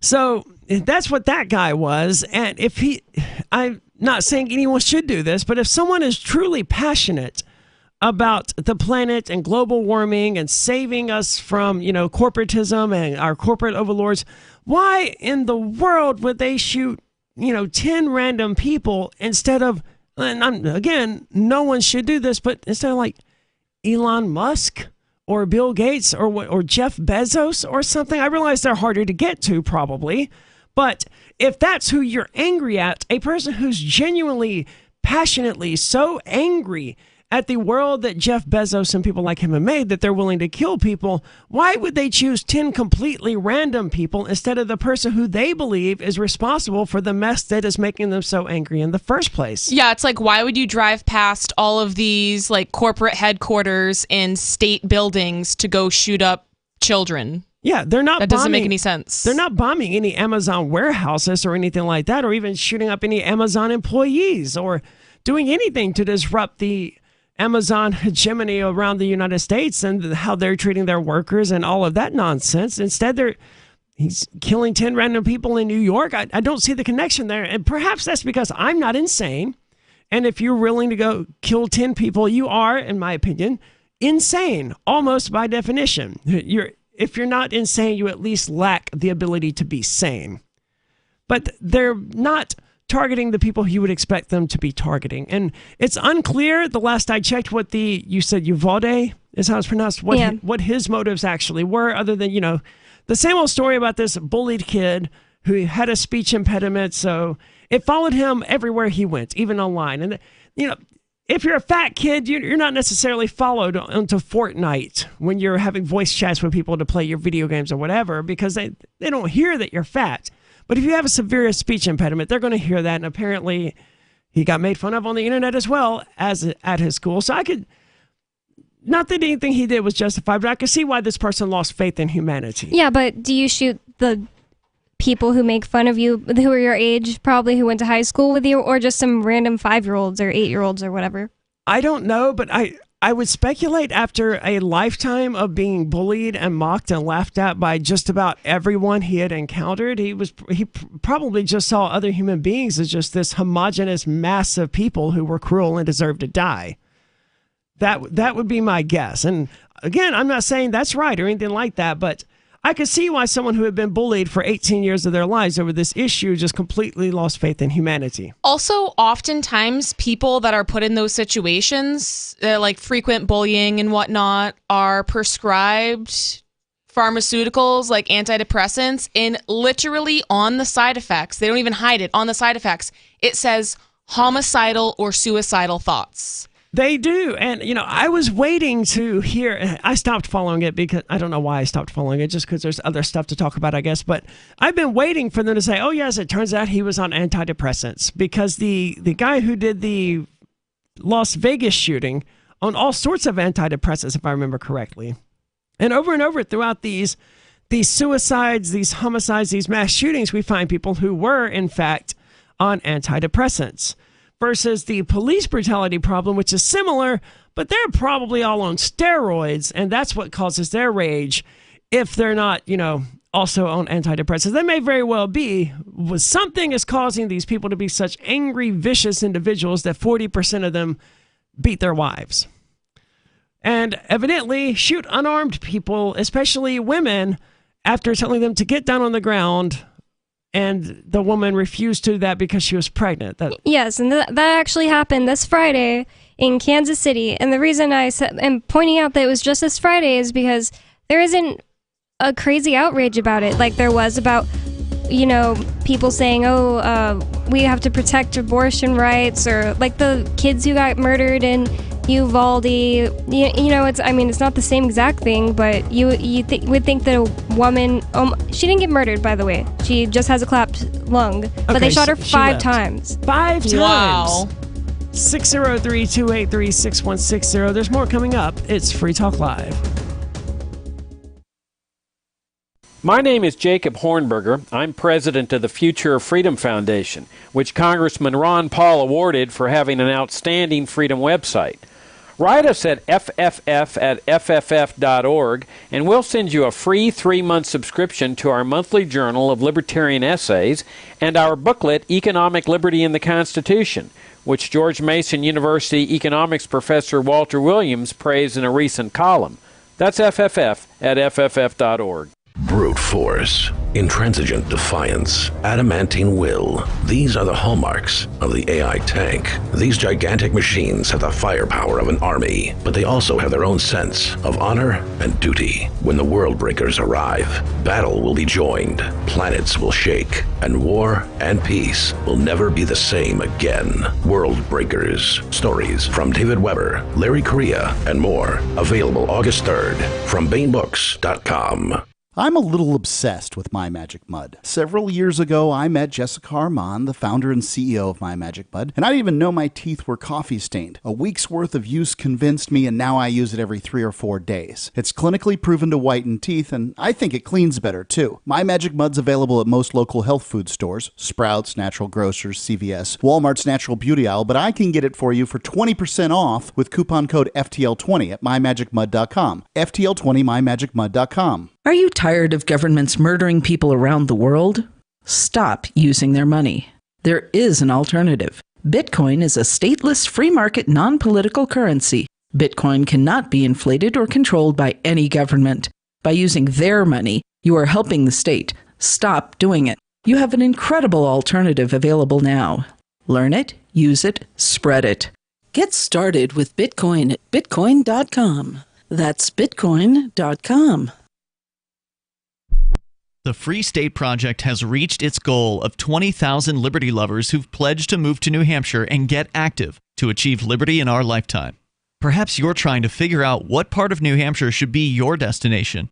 If so, consider Keene. You'll find more than 150 reasons to move to Keene at move.freekeene.com. Keene is famous for its historic, publicity-generating activism, as well as being the liberty media capital of the world. It's home to freekeene.com, New Hampshire's destination for liberty activism, news, and opinion. For years, we've been compiling over 150 reasons to move to Keene at move.freekeene.com, where you'll learn about some of what's happening here and what makes Keene a great place to live. If you love liberty, you'll probably enjoy anywhere you end up in the Shire. But do your due diligence first. Please visit move.freekeene.com for the full list of over 150 reasons to move to Keene. That's move.freekeene.com. There are lots of ways to listen to Free Talk Live. Our podcast has been around since podcasts began, and now the FTL feed is loaded with content besides our full show archives. Did you know that we make it easy for you to customize your podcast subscriptions? We have different feeds, one that includes only our full shows, one with just the Daily Digest, and our main feed that includes everything. You decide what you listen to. It's quick and easy to customize your feeds at feeds.freetalklive.com. That's feeds.freetalklive.com. There are basically 2 types of advertising, direct response and branding. Radio's great for direct response with its low cost to listener ratio, but audio can't be beat for branding, which is a longer-term endeavor. You want to be the first thing that someone thinks of when they think about your product or service. If you have a local business that you want kept top of mind in your community, call the station. If you need national reach, Free Talk Live's got around 200 radio stations, millions of monthly listening sessions, can suit all budgets, and if we don't think we're right for you, we'll tell you. Email me, mark@freetalklive.com. You can stick it to the man and big tech. Join our FTL social mastodon at social.freetalklive.com.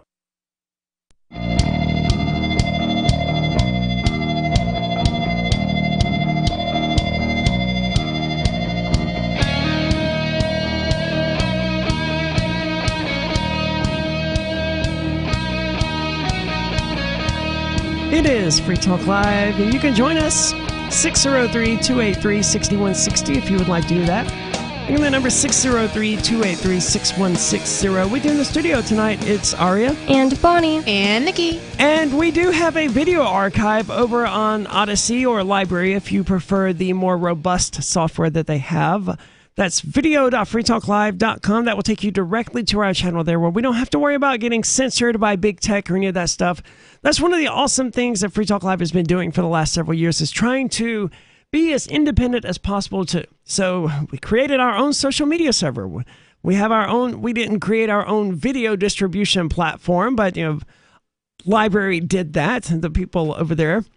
And they created this awesome web front that's called Odyssey, and more than 1 million people have begun using it. Well, there's more than 1 million channels on it at any rate. Some of them may have multiple channels. Video.freetalklive.com if you want to subscribe to us there. That is the best way to keep track of our video feeds, because these others, it's been a while since, YouTube suspended us or banned us, or whatever terminology they use. But it is inevitable that we're going to say something about the Ukrainian war that they're going to find upsetting. Or Bonnie, you said earlier that you weren't convinced that the Sandy Hook shooting was real. That's the sort of thing that YouTube likes kicking people off for saying. And we do that quite a lot here. Sorry, Alex Jones got sued for that, so maybe I should be more careful. Screw him. But anyway, video.freetalklive.com if you want to follow us there. Alex Jones got sued for saying that to one of the parents of the victims or something like that, though, really? right? I don't know. Savage. I don't remember what the details were, but I remember it was unusual, and it wasn't like he was just expressing his opinion that it was staged. It was something a bit beyond that. I'll have to look into it because I don't remember. But anyway, we have Bad Slave on the line from here in New Hampshire. Bad Slave, you're on Free Talk Live. Are you with us? Oh, you're muted. My call. Yeah, go ahead. Yeah, I wanted to bring up grand juries. An interesting point about all juries in America is that they are self-empowered. In other words, that's why juries are final. When a jury says, not guilty or whatever, their decision is usually considered final. Well, sort of. I mean, you can appeal it and stuff like that. Right. Based on not what the jury says, but based on something one of the lawyers did or whatever. But the fact is that the grand juries are completely corrupted by evil bar attorneys that the prosecutor and the typically the county attorney is running those juries, and the fact is that you should have a chairman of the jury running the jury, not any of the participants, because the defense attorney and the prosecutors are all tainted with their self-interest. Sure. And the judge themselves is, as a matter of fact, not part of the game. One of our, I don't know if you know Celeste, she was on a grand jury, and I got reports about how that worked out. Yeah, I mean, it's a common issue, and I mean, it's not surprising. I mean, if you just look up anything about grand juries, most people don't ever do it because it's not a concern to them. A grand jury, it's just some concept that they've heard of once or twice. But yes, I was curious earlier about whether or not a judge was present. In fact, no judge is present. Wow. The proceedings are led by a prosecutor, and the defendant has no right to present his case or to be informed of the proceedings at all. That's so weird that it's led by the prosecutor. Like, that just seems so rigged already. And another thing is, it's rigged. In a trial, the jury gets to be, you get to throw your defense and your defense attorney, and you get to throw out some people that you say, oh, they seem like they're not going to be fair. But you can't do that with a grand jury. The defense is just like, all right, these are the ones we want. How is that fair? Absolutely. None of it's fair. I'm gonna look more into this because I'm curious now just to how really bad it is. Thank you so much for the call tonight, Besley, because I said I was 97% sure there wasn't a judge present, but I'm still surprised to find that is the case, that it's just the prosecutors. Who's overseeing this? Is this the prosecutor? I mean, I know, but do they just have some innate right to summon up, 12 to 15 to 18 people and say, okay, look, we want to bring charges against this person? How much? I've never sat on a grand jury, so I'm curious now. How much evidence, if anyone out there has ever sat on a grand jury, I realize you probably can't talk about it or the details about it, but you can tell us whether or not the prosecutors actually put in any effort to present evidence or an argument or a convincing case that this person was actually guilty, or do they just go, okay, we want to bring these charges and look, this is why we think they did it, so go ahead and indict. I'm sure they did all of the things that they do when they're threatening people, which has happened to you, where they just say, like, we have this and this and this and this is going to look bad. They just do all those things that will pull at people's heartstrings. And also these people are like master manipulators. So everybody's always like, oh yeah, I met Georgie and she's so nice. She's a prosecutor. I know, but she's actually really nice. It's like she's not nice. She probably sacrifices children like on Friday nights, literally. And she's just an actress.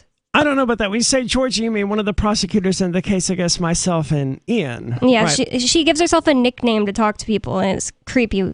I mean, it's not even them, right? I mean, I haven't even been thinking about that throughout any of this. It's just that was what made me aware of how bad the grand jury system actually is, because when I lived in Mississippi, the only time I was ever actually going to be called up for a grand jury, or to be on a jury, I think it was to be a grand jury, but the person ended up pleading guilty or something like that anyway, because that is what happens. And I didn't think anything more about it, right? I just knew that a grand jury was a thing that happens. And then a year and a half ago, I was suddenly curious about the issue. And what I've found has just been absolutely staggering, that, it's just the prosecutors. What mechanism do they even have to send out letters to random people? It's completely broken. Maybe they're not random. And you're absolutely right. They do the same sort of things that they always do. They try to intimidate, except the jury isn't the ones that are being intimidated. They're just saying, oh, look, we've got this person doing this and this and this. They're being manipulated. Yeah, and it doesn't matter if it's true or not, because the grand jury is not the one throwing this person in jail. So what do they care? They just want to get back home. And these grand juries can be sounds pretty bad. Yeah, and they can be convened for months at a time, where they're out of work, they're having to deal with this nonsense. They want to get it over with. They are instructed to return an indictment if the probable cause standard has been met, whatever that means. 603-283-6160 if you want to weigh in, especially if you've ever sat on a grand jury. Give us a call. Let us know what it was actually like. Were the prosecutors actually willing to submit evidence? It's Free Talk Live. This is Michael Dean from the Freedom Fiends. I've run websites since 1996 and have used over a dozen web hosts in that time. AgristHosting.com is the only one that hasn't broken my heart. Agrist Hosting's uptime and service is stellar, and their DDoS mitigation is the best I've seen. That's important, because if you tell the truth in this world, you'll ruffle feathers. And some people will try dirty tricks to silence your voice. No matter what the haters hit us with, Agrist Hosting keeps our websites online. If you have a mission-critical commercial presence or a world-changing activism site, you cannot tolerate any skullduggery. So go with agristhosting.com. Have a WordPress or blog site, but you're not satisfied with performance or uptime? Or just want raw hosting? Want to pay with Bitcoin? Agrist Hosting specializes in high-performance hosting with personalized service. Go to agristhosting.com and click on the button that says Get Hosted. That's agristhosting.com. From Feature Story News in Washington, I'm Simon Marks. The US is pushing back at Russian claims that President Biden is fueling the fire in Ukraine by deciding to send long-range rocket systems to the country's armed forces. The German government also announced plans today to send air defense systems and rocket launchers to Ukraine. Both decisions were criticized by the Kremlin, a move that comes as Russian forces are gaining ground in the eastern Donbass region of Ukraine. Secretary of State Antony Blinken spoke at the State Department after meetings with NATO Secretary General Jens Stoltenberg. It's Russia that is attacking Ukraine. Simply put, the best way to avoid escalation is for Russia to stop the aggression end the war that it started. It's fully within its power to do so. Specifically with regard to weapon systems being provided, the Ukrainians have given us assurances that they will not use these systems against targets on Russian territory. There is a strong trust bond between Ukraine and the United States, as well as with our allies and partners. And the NATO Secretary-General said all member states are willing to enter negotiations with the Turkish government in a bid to allay Ankara's concerns over expanding NATO to include Finland and Sweden. In other news, verdicts in the Johnny Depp-Amber Heard defamation trial that has dragged on for 6 weeks in a Virginia courtroom. Do you find that Mr. Depp has proven all the elements of defamation? Answer, yes. Has Mr. Depp proven by a greater weight of the evidence that, question, the statement was made or published by Ms. Heard? Answer, yes. The jury overwhelmingly found Mr. Depp had been defamed by ex-wife Amber Heard in an article she wrote for a newspaper. She was ordered to pay him $15 million in damages, but she won some elements of her countersuit, and he was ordered to pay her $2 million. Flights have been cancelled across the UK as airlines struggle to deal with increased demand and a shortage of staff. From FSN's London bureau, Chris Jones with the latest on the travel misery. EasyJet alone cancelled around 40 domestic and European flights on Wednesday and has plans to cancel over 200 more in the coming weeks to give customers enough notice to make other plans. Airlines say because of the pandemic they had to let go of thousands of staff. And now COVID-19 restrictions have been lifted, the demand for flights has picked up and there's no longer the staff to accommodate the demand. Transport Secretary Grant Shapps has pinned some of the blame on travel firms, saying they seriously oversold holidays. Chris Jones, London. US investment firm Redbird Capital Partners has agreed a €1.2 billion deal to buy Italian football club AC Milan. It says it wants the 7 times European Cup champions to become part of the continent's soccer elite all over again. From bureaus worldwide, this is FSN. Don't miss a moment of Free Talk Live. Get our archives daily via our podcast at feeds.freetalklive.com.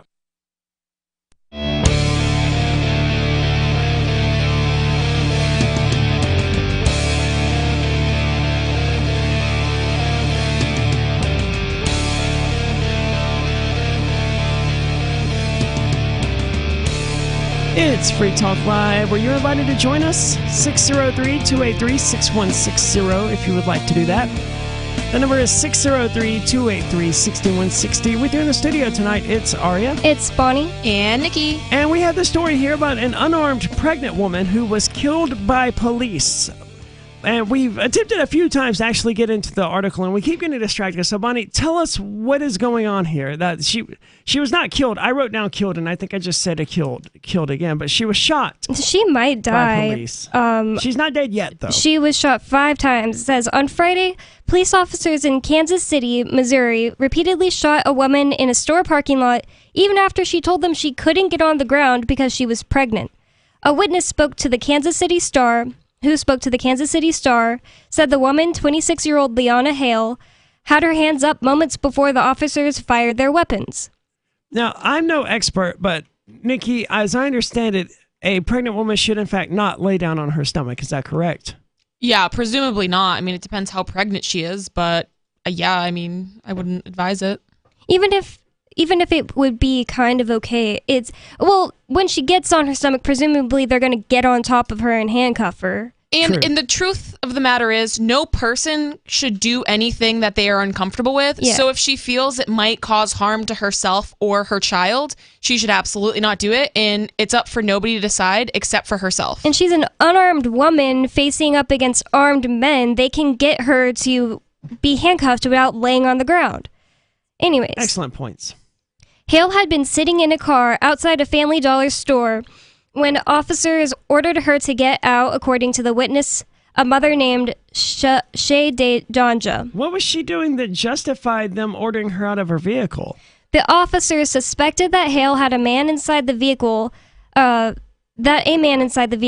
might have been involved in a carjacking in a neighboring city, according to the Missouri State Highway Patrol. Racial profiling, then. Got it. Yep. The man exited the vehicle, jumped a fence, and ran as officers chased him, according to Shay Donja. Shay Donja, I don't know if that's one name, like first name, but that is the witness who was there with her kids. So let me just make sure I'm getting this right. So the man fled this woman's car, is out of here, like he's not on the scene anymore, he's fleeing, and they still felt the need to shoot this woman? Yeah, so it says the witness, she watched Hale, who is black, step out of the car with her hands raised in the air. When officers ordered Hale to get on the ground... she complied. Yep, so that should have been the end of it. Even though she shouldn't have, because the person that they were investigating was gone. Yep, she could have probably stayed in the car, but... Well, she was probably trying to avoid getting shot, so she was trying her best to comply with the criminals that were holding her at gunpoint. Hale told them she couldn't get on the ground because she was pregnant, according to the witness. Hale added that there was a gun in the car and began inching backwards as officers approached her with their weapons drawn. I don't blame her. She ran 3 steps away from the officers, so, it's not like she's approaching the car. She's backing away. Who responded by shooting her 5 times, according to Shay. I want to recap. She was sitting outside a Family Dollar store, and these cops were like, hey, we think that's the guy who stole a car or whatever. So they order her and the guy out of the vehicle. He gets out. He jumps a fence, and he's vanishing. He's out of the story at this point, from what I can tell. Yep. They didn't pursue the guy who they, thought was the criminal here. I think some officers did pursue him, but then some other officers stayed back and were ordering her to get on the ground. She tried to get away from them. So they summoned multiple police units here to this Family Dollar because this couple was sitting out in a car? And he might have stolen a car. He might have. They haven't confirmed that yet. I'm still trying to wrap my head around why there were multiple units there, because the way they're phrasing it was just a cop who was like, hey, I think I saw his face on the news recently. Yeah, they might have followed him, but either way, even if he ran, that doesn't mean that he is the same person that stole the car. He might have ran because he knows cops kill people. Yeah, and there was a gun in the vehicle. I mean, they shot this lady 5 times, and she was backing away from them. Says Hale seemed scared at them all coming towards her with guns in her face, the witness wrote later on Facebook. It's unclear whether Hale was armed, only because the cops are insisting that she was armed, even though the witness says that she said there's a gun in the vehicle, and she had arms in the air, and she was backing away. Honestly, even if you're armed, you have your arms in the air and you're backing away. That's not grounds for getting shot. I tend to agree that if she had a gun, they should have told her to drop the weapon. That would have been the command there, or put the weapon on the ground, because you don't want to actually tell someone if they're holding a loaded 9mm. Hey, just drop that 6 feet onto the pavement. Yeah, You'll be exactly. fine. Like, put your weapon down or whatever. But even if she was holding it or like unholstering it, if she's still they would have time to respond if they're already holding their firearms, pointing them in her direction. Ready, also true. Even if she had it out, they would still have time to respond if she all of a sudden was trying to shoot them. Yeah, they're supposed to be trained. If they actually have real firearms training, they would be able to do that. And this is the paragraph that just makes it sound like they're lying about saying that she had a gun. It says, it's unclear whether Hale was armed.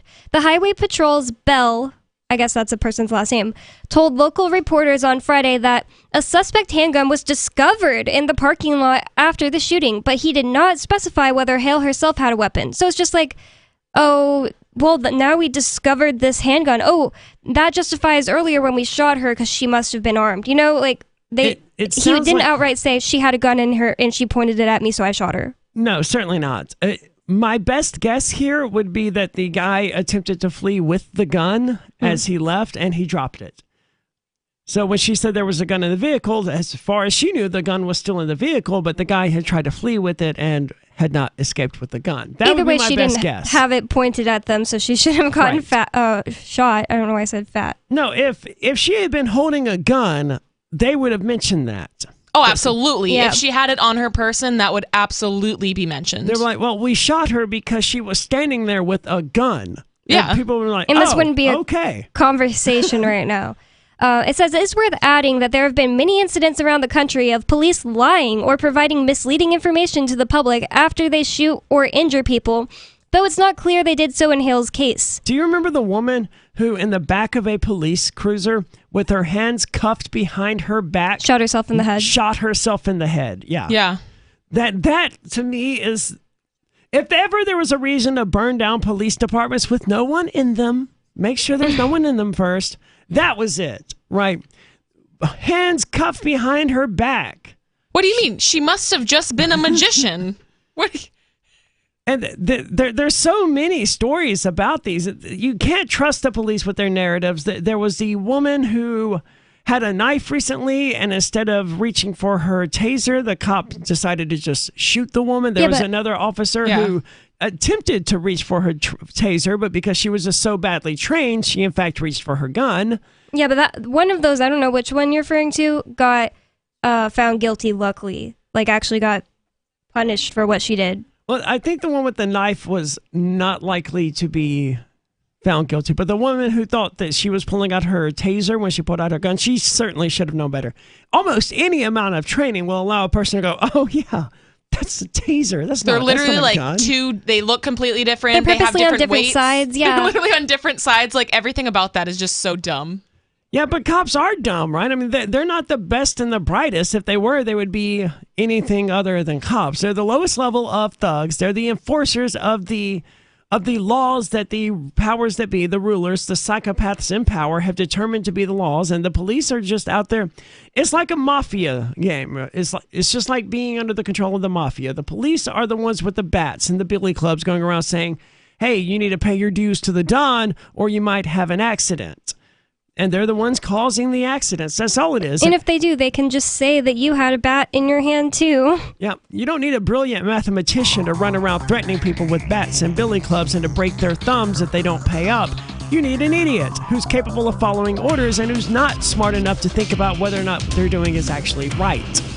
603-283-6160. There's more coming up about police brutality. Evidently, the Boston Police Department has a new toy, which means they want more money so they can play with this new toy. 603-283-6160. It's Free Talk Live. We have some good news. The indictments against Ross Ulbricht in the District of Maryland were dismissed with prejudice, meaning they can never be refiled. This is especially good because those indictments contain the only charge ever made that Ross engaged in murder for hire. This was a serious allegation that Ross Ulbricht denies. It was never prosecuted or ruled on by a jury, but was trumpeted by the federal government and the media as if it were proven fact. The Maryland court held these indictments for almost 5 years, poisoning Ross's case and leaving him under a cloud of unproven allegations. As explained in Ross's appeal to the Supreme Court, the fact that the judge used these allegations to give Ross a draconian sentence of double life without parole violated his Sixth Amendment right to a jury trial. Judges are required to issue sentences based on convictions decided by a jury, not unproven allegations never even charged at trial. Although this is a positive development, the dropped indictment will not set Ross free. Now, a presidential pardon is Ross's only hope of freedom. Sign the petition at freeross.org. freeross.org. Looking for a great real estate investment? Consider New Hampshire, which is ground zero for the Liberty Movement. Your first call should be to Mark Worden from Porcupine Real Estate. He's more than just a real estate agent. He's your New Hampshire concierge. Where are the best places to live? Do you want farm, city, the burbs, or forest? Do you want a duplex or multifamily building so that renters pay your mortgage? There are homes in all price ranges in New Hampshire, and Mark can help with financing too. Invest in liberty and property. Mark Worden can help. PorcupineRealEstate.com. What if you want to hear the latest episode of Free Talk Live, but all you have is your phone, you forgot to download our archive, and you have no data connection? You can call our Listen line at 641-793-0191. That's a long-distance number, so you may incur charges. If not, listen as long as you want. 641-793-0191. The Free Talk Live Listen line, 641-793-0191. Join liberty-minded voluntarists, anarchists, and libertarians from June 27th through July 3rd for the 6th annual Fork Fest at Rogers Campground in the beautiful White Mountains of New Hampshire. Fork Fest is a fork of the Porcupine Freedom Festival, which sold out for the first time in 2021. Fork Fest takes place the week after Pork Fest, but Fork Fest is decentralized, which means that there's no ticket cost and no one is in charge. All you have to do to join the fun is reserve your camping site, RV site, or motel room with Rogers Campground for June 27th through July 3rd. There's no better place to celebrate Independence Day than around other freedom-loving activists in the Shire. You can find out more at the unofficial website, forkfest.party. You can also connect with other attendees on the Forkfest Telegram and Matrix chat rooms, as well as the Forkfest Forum. You can find links to those at forkfest.party. We hope to see you there. Forkfest.party. Tired of cancel culture? Sick of mega tech corporations holding an axe over your head? Join the LRN.FM Matrix chat server. It's self-hosted, so no one else can tell us what to do or say. Don't like the existing channels? You can make your own. You can even connect into some of our channels from other Matrix servers. It's federated. For the full LRN.FM Matrix experience, though, you should join our server via the step-by-step instructions at chat.lrn.fm. Chat.lrn.fm. So you've signed the Shire Society Declaration and are planning your move to New Hampshire to be around more liberty-oriented people. Next, sign up for the Shire Society Forum at forum.shiresociety.com. There are a bunch of people there who are already in the Shire, and they want to meet you. If you're already in the Shire physically, you should also come by the forums. Remember, not everyone uses Facebook. New people are signing up for the Shire Society Forum every month, so drop in and say hello at forum.shiresociety.com. We're still not sure why you'd want to watch, but our video feed is streaming nightly for free at cam.freetalklive.com.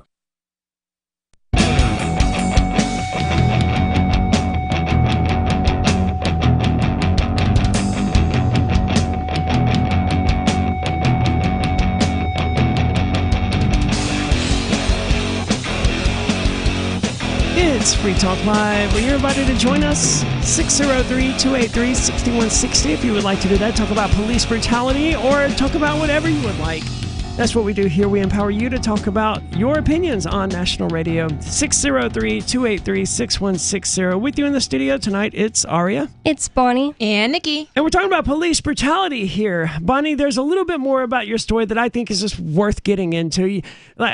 You know, we always try to find out, is there more to this story to prepare for the next segment we got coming up with you? No, there's not a whole lot left, but what is left is just horrifyingly bad. So it's worth getting into anyway.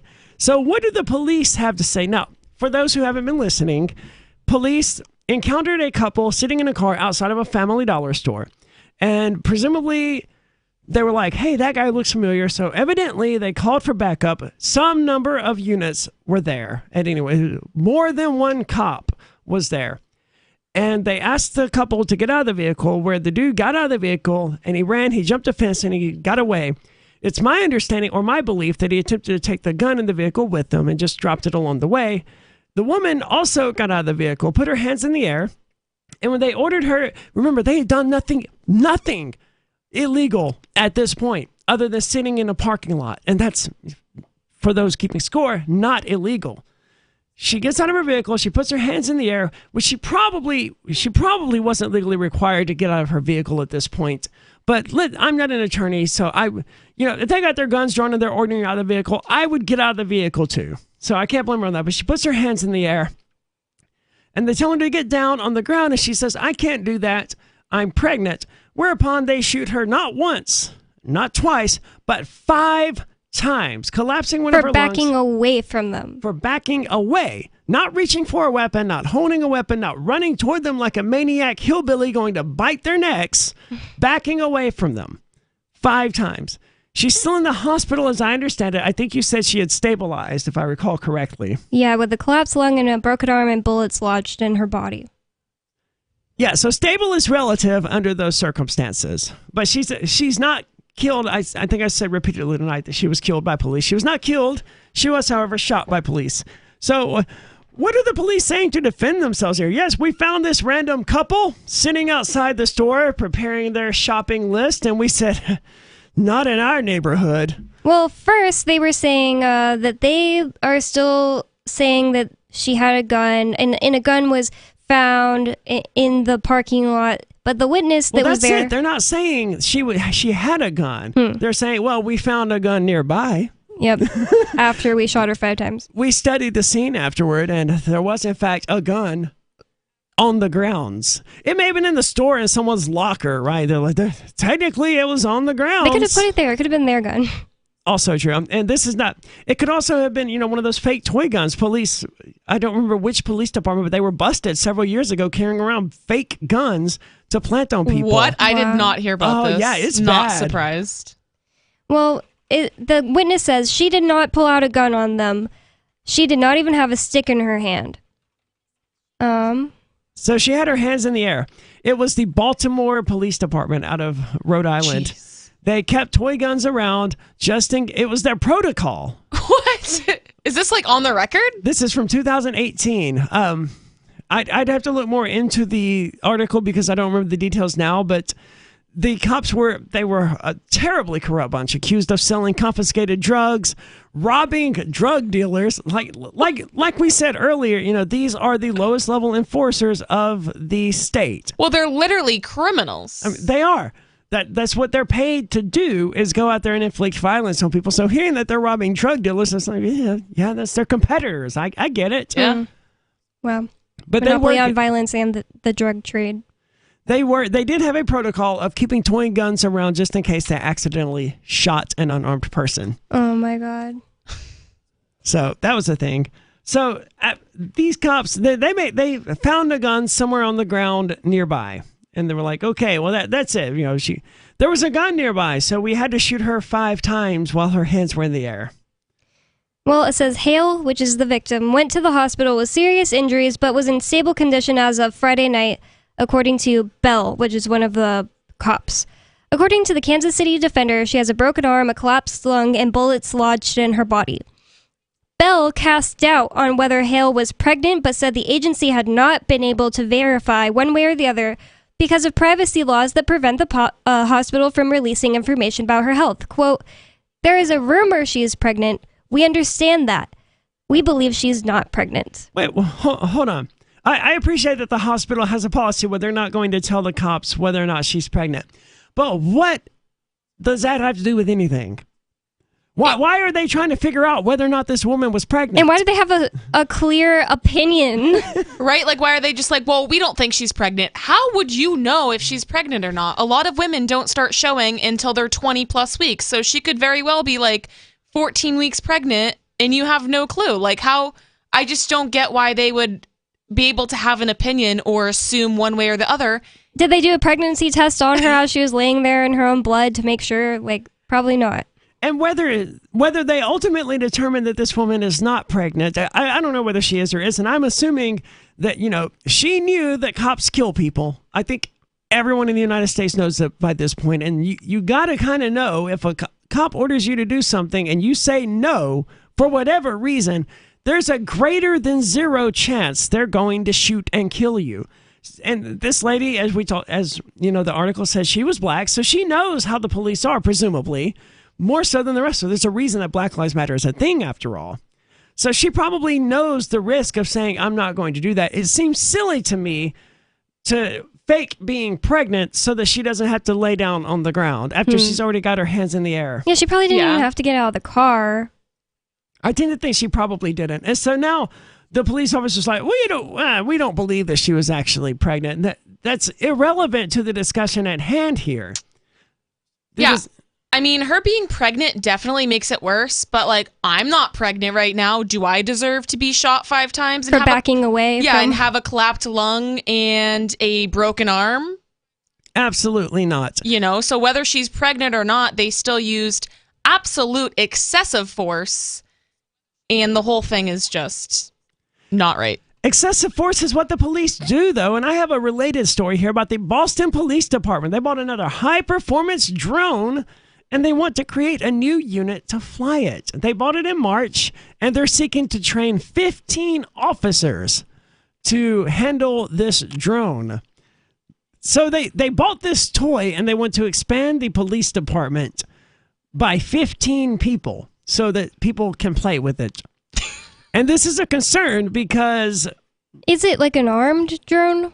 It's not an unarmed drone. It's a very weird looking drone. I've never seen the one that looks like this. It sort of looks like a thermos, like a mug that one would drink out of, except it's got wings. 2 sets of propellers on it. It's very curious.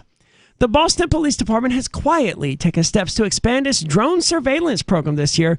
Drones, right? Because your typical ordinary city police department definitely needs drones to monitor people without notifying the city council or the public, raising concerns among privacy advocates about the transparency of its technology use. So they just, they didn't run it by the city council or anyone. They're just like, we want some new drones. And they bought them. Why does the police department have that kind of disposable money anyway? The way they could just take $25,000 and buy a drone with it. Welcome to Boston. And how is it legal for police to use, even if it's just for surveillance, how is it possibly legal for a cop to just fly over your house and view you according to the Fourth Amendment? Bonnie, they're not going to fly over the house. They're going to smash it through the window, obviously. Into the house. I would argue that the Fourth Amendment is irrelevant here, and it is, in fact, the Third Amendment that would prohibit them from doing that, because you have the right to not be forced to quarter troops on your property. And the police, being militarized, are nothing more than troops. I wouldn't want to make the argument that there's a legitimate difference between police and military, especially in today's world. But, it raises an obvious question. If people could fly, would they be trespassing if they flew and hovered 10 feet over your house? Would they be trespassing or not? Yeah, if they're just hovering right over your house. And I think universally we would all agree, if you could fly like Superman and you just sort of hovered over my house, you would be trespassing.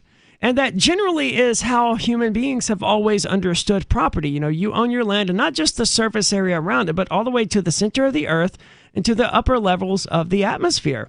But when it comes to the police drones and all of these other things, suddenly you don't own your property or the air above your property or the space above your property. But I would argue that you do in fact own that, and they have no right to enter your property without your permission, whether they're searching it or not, because you have the Third Amendment right to not have these people force themselves onto your property, to give them space to do whatever it is that they're doing. 603-283-6160 if you want to join us. There's more coming up here about Boston Police Department, this $25,000 drone. It's Free Talk Live.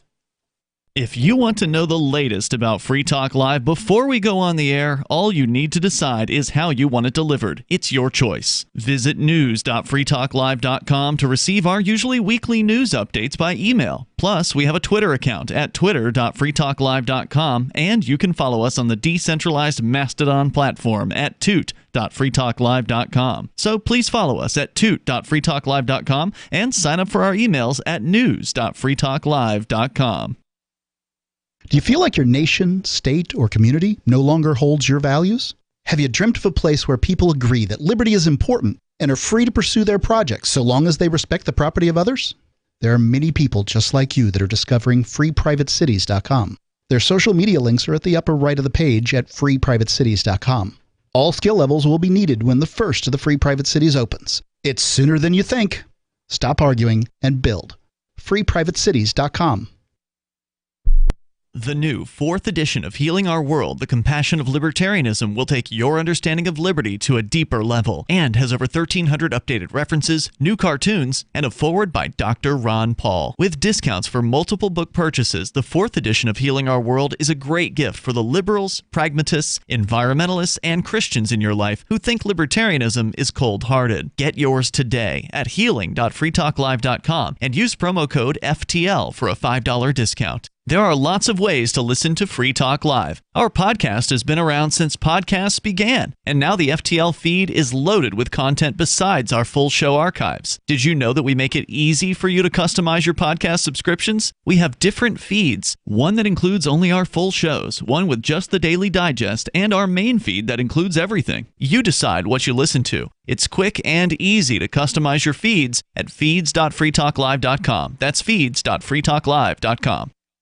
You're listening to the live edition of Free Talk Live. Hour number 3 is next after the news here on the Liberty Radio Network at LRN.FM. From Feature Story News in Washington, I'm Simon Marks. The US is pushing back at Russian claims that President Biden is fueling the fire in Ukraine by deciding to send long-range rocket systems to the country's armed forces. The German government also announced plans today to send air defense systems and rocket launchers to Ukraine. Both decisions were criticized by the Kremlin, a move that comes as Russian forces are gaining ground in the eastern Donbass region of Ukraine. Secretary of State Antony Blinken spoke at the State Department after meetings with NATO Secretary-General Jens Stoltenberg. It's Russia that is attacking Ukraine. Simply put, the best way to avoid escalation is for Russia to stop the aggression and the war that it started. It's fully within its power to do so. Specifically with regard to weapon systems being provided, the Ukrainians have given us assurances that they will not use these systems against targets on Russian territory. There is a strong trust bond between Ukraine and the United States, as well as with our allies and partners. And the NATO Secretary-General said all member states are willing to enter negotiations with the Turkish government in a bid to allay Ankara's concerns over expanding NATO to include Finland and Sweden. In other news, verdicts in the Johnny Depp Amber Heard defamation trial that has dragged on for 6 weeks in a Virginia courtroom. Do you find that Mr. Depp has proven all the elements of defamation? Answer, yes. Has Mr. Depp proven by a greater weight of the evidence that question, the statement was made or published by Ms. Heard? Answer, yes. The jury overwhelmingly found Mr. Depp had been defamed by ex-wife Amber Heard in an article she wrote for a newspaper. She was ordered to pay him $15 million in damages, but she won some elements of her countersuit, and he was ordered to pay her $2 million. Flights have been cancelled across the UK as airlines struggle to deal with increased demand and a shortage of staff. From FSN's London bureau, Chris Jones with the latest on the travel misery. EasyJet alone cancelled around 40 domestic and European flights on Wednesday and has plans to cancel over 200 more in the coming weeks to give customers enough notice to make other plans. Airlines say because of the pandemic they had to let go of thousands of staff. And now COVID-19 restrictions have been lifted, the demand for flights has picked up and there's no longer the staff to accommodate the demand. Transport Secretary Grant Shapps has pinned some of the blame on travel firms, saying they seriously oversold holidays. Chris Jones, London. US investment firm Redbird Capital Partners has agreed a €1.2 billion deal to buy Italian football club AC Milan. It says it wants the 7 times European Cup champions to become part of the continent's soccer elite all over again. From bureaus worldwide, this is FSN. With FSN Spotlight, I'm Simon Marks. Today, the thoughts of one of the European leaders who spent 48 hours this week grappling with negotiations to ban 90% of Russian oil from Europe and to craft a 6th package of sanctions to punish Moscow for its invasion of Ukraine. Kaja Kallas is the Prime Minister of Estonia, one of 3 Baltic countries nestled along Russia's western frontier.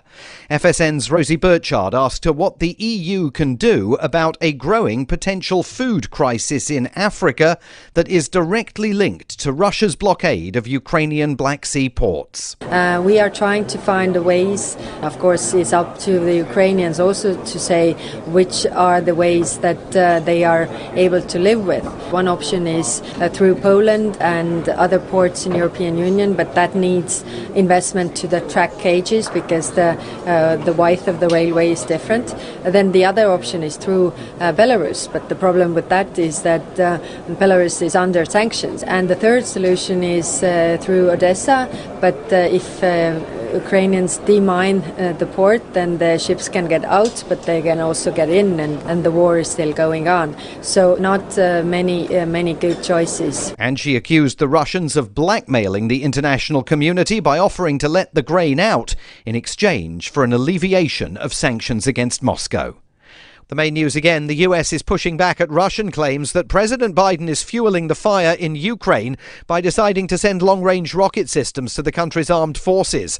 A jury has found that Johnny Depp was defamed by his ex-wife Amber Heard in an article she wrote for the Washington Post, and flights have been cancelled across the UK where airlines are trying to deal with increased demand but also a shortfall of staff. And that is the latest feature story news. Simon Marks reporting.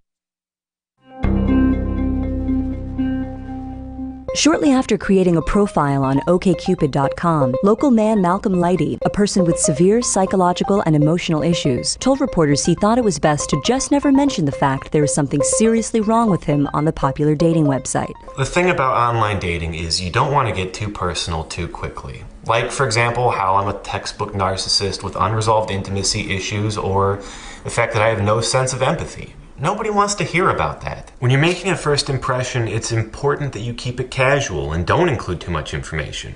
You don't want to be talking about your inability to maintain a relationship because of a history of violent mood swings. Lighty told reporters while his OkCupid profile includes extensive details about his favorite movies, love of cooking, and interest in cars, he thought he was, quote, just better off not mentioning the borderline personality disorder that makes it impossible for him to connect with another person on any kind of meaningful level. This is the Onion News Network.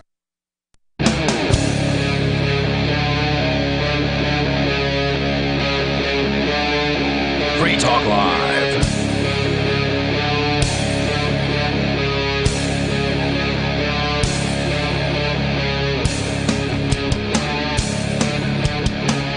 It's Free Talk Live, where you're invited to take control of the airwaves, talk about whatever is important to you. 603-283-6160 if you would like to do that.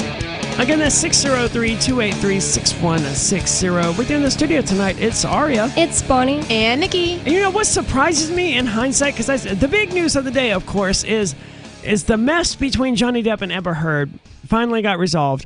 Of course, we don't care about that. I don't think we've ever talked about it at any point here on the show because it's so inconsequential to us. But, you know, it also occurred to me as I was thinking about that we haven't even had a caller bring it up. Because who actually cares? Who cares? Apparently everybody. But who cares enough to like call in a radio show about it? It's like so stupid. I don't tried see that as so any hard. different of like posting on social media about it. Like I was playing an online game today when apparently the verdict was reached and the chat was just immediately filled with people cheering and congratulating Johnny Depp for winning. I was like, oh, well. Why do people care? From what I gather from memes that have been shared, because I am purposely not reading anything about this, I just don't care. I've never liked Johnny Depp, is that people see this as like a men's rights thing. So that's probably why they care. They're seeing it as like Amber Heard is basically dragging him through the mud, and he's finally gonna stand up for men's rights, blah blah blah. That's what like the main thing I'm getting from this. That's why they care. The few parts of it I've seen is they were both toxic people. Yeah. And when you combine them together, they became more toxic. I think they were probably both abusive. I saw a video of him admitting that he sent this text to one of his friends that said, I'm going to murder Amber Heard, and after she's dead, I'm going to burn her body, and then I'm going to do something. But he said that to a friend, not to her, to be fair. It's not a threat, but it's just like... This is blowing off steam. It's just a crazy person. Yeah, it's just like, obviously... Is that really just blowing off steam? That's a lot more than... And then I'm going to do something to the dead body, if you know what I mean. I would never say that about my significant other. Like, I would never text Bonnie. I would never say that about my exes that I don't like. Right? See, I don't know. I don't know. I jokingly said to a friend of mine, I'm going to kill this dog, talking about my dog, Azria. Yeah, but that's, like, clearly a joke. Well, so, I mean... But, like, I'm going to... I'm not saying he should have I could have gone further. It's like, I'm going to chop this dog's head off and throw her... That's when it gets weird. Once you add all these weird details. Yeah. And I'm not saying he should be prosecuted for saying that. Yeah, he was probably just blowing off steam, but it's psycho and really psycho. crazy. Yeah. But there were no winners in this ordeal. And the reason I don't care about it is... very similar to your birthday. It's for one, it's celebrities doing their thing. I don't care about it, but it was Entertainment Weekly, right? This was nothing but entertainment for the masses. It was bread and circuses as far as I could tell. Televising this thing made me realize that, you know what, they're kind of right. I don't want this federal court case that I'm part of to be televised because it just becomes... It was the New York Yankees versus the Boston Red Sox. Yeah. That's what this trial between Absolutely. Johnny Depp and Amber Heard was. It was people picked their teams, and after that, it didn't matter. Well, that's how it always is, right? Like, people already decide who they want to win before it even gets to court. Yeah. You know, they already, I like this person, or I like this person, or I'm a woman, so I'm going to side with this person. I'm a man, so I'm going to side, especially in a case like this. Yeah. Nobody cares about the truth. Certainly not. Speaking of people who don't care about the truth, Sarah, you're on Free Talk Live. Oh yes. Thanks for talking to you. Oh no, I just want to say, I want to clarify one thing. I have no discrimination towards transvestites or trans women, and I was just being silly yesterday. I know. For those who weren't watching yesterday, Sarah called me he, and I said jokingly, I said to Sarah that I'm a trans woman, and that jokingly said that what she had said was transphobic. I mean, and I think I said it so quickly that it came out as transformer. Or, I mean, if you factor in the radio and, phone lines and all of that. So when Sarah called tonight, I wanted to clarify, I did not, in fact, call myself a transformer yesterday. If anything, it means she's more accepting than the average person because she was just willing to roll with the fact that you're a transformer. That's a really good point. So, no, Sarah, I don't think you're transphobic, and I don't think that anyone who listened to the interaction would have come away thinking that you had anything against trans people. Oh, no.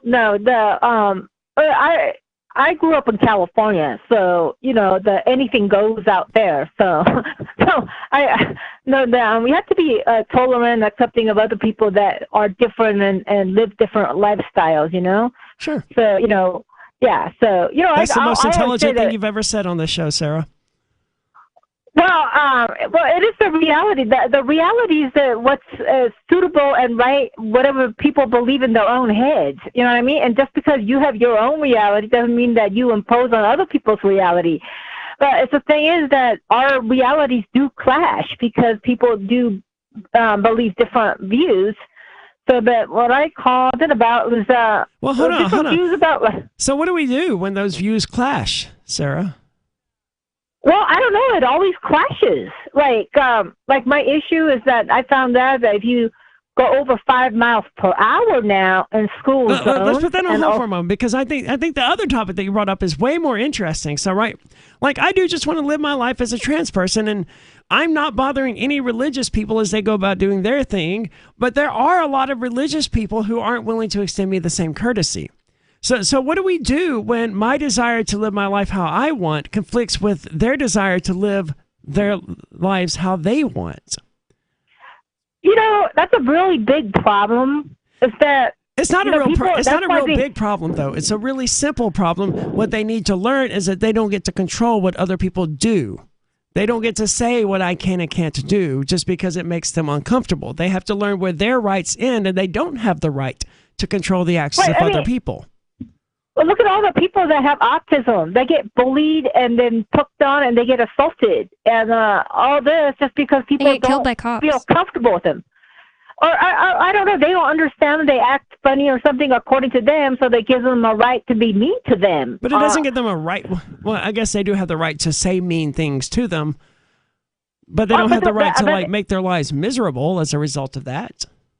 But that's what people have done. And so they are being to transformers and transvestites or hermaphrodites too, because the people are confused. And, I wish that everybody has a tolerant, understanding view that other people have their, even if they have problems, people should be accommodating, like, well, they must have a hard life or they're not angry towards me. They just have a lot of anger issues and be understanding, but a lot of people don't have that kind of view. We all have different realities. So yeah, a lot of people want to force people to do what they think is best. And I think that's the disconnect that people have. Is that you do have a lot of people that autism they find it uncomfortable, whatever. So they want to force people to not express their autism or throw them in asylums or whatever, to hide them away from the light of society.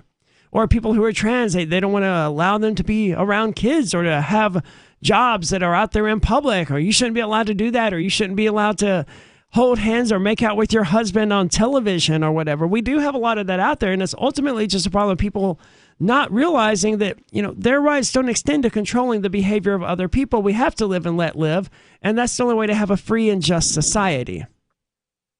Right, but look at this. Like I'm in very much favor of having speeding cameras and 5 miles over in school. I'm all in favor. So of we're right back to you being okay with forcing what you think is best onto other people.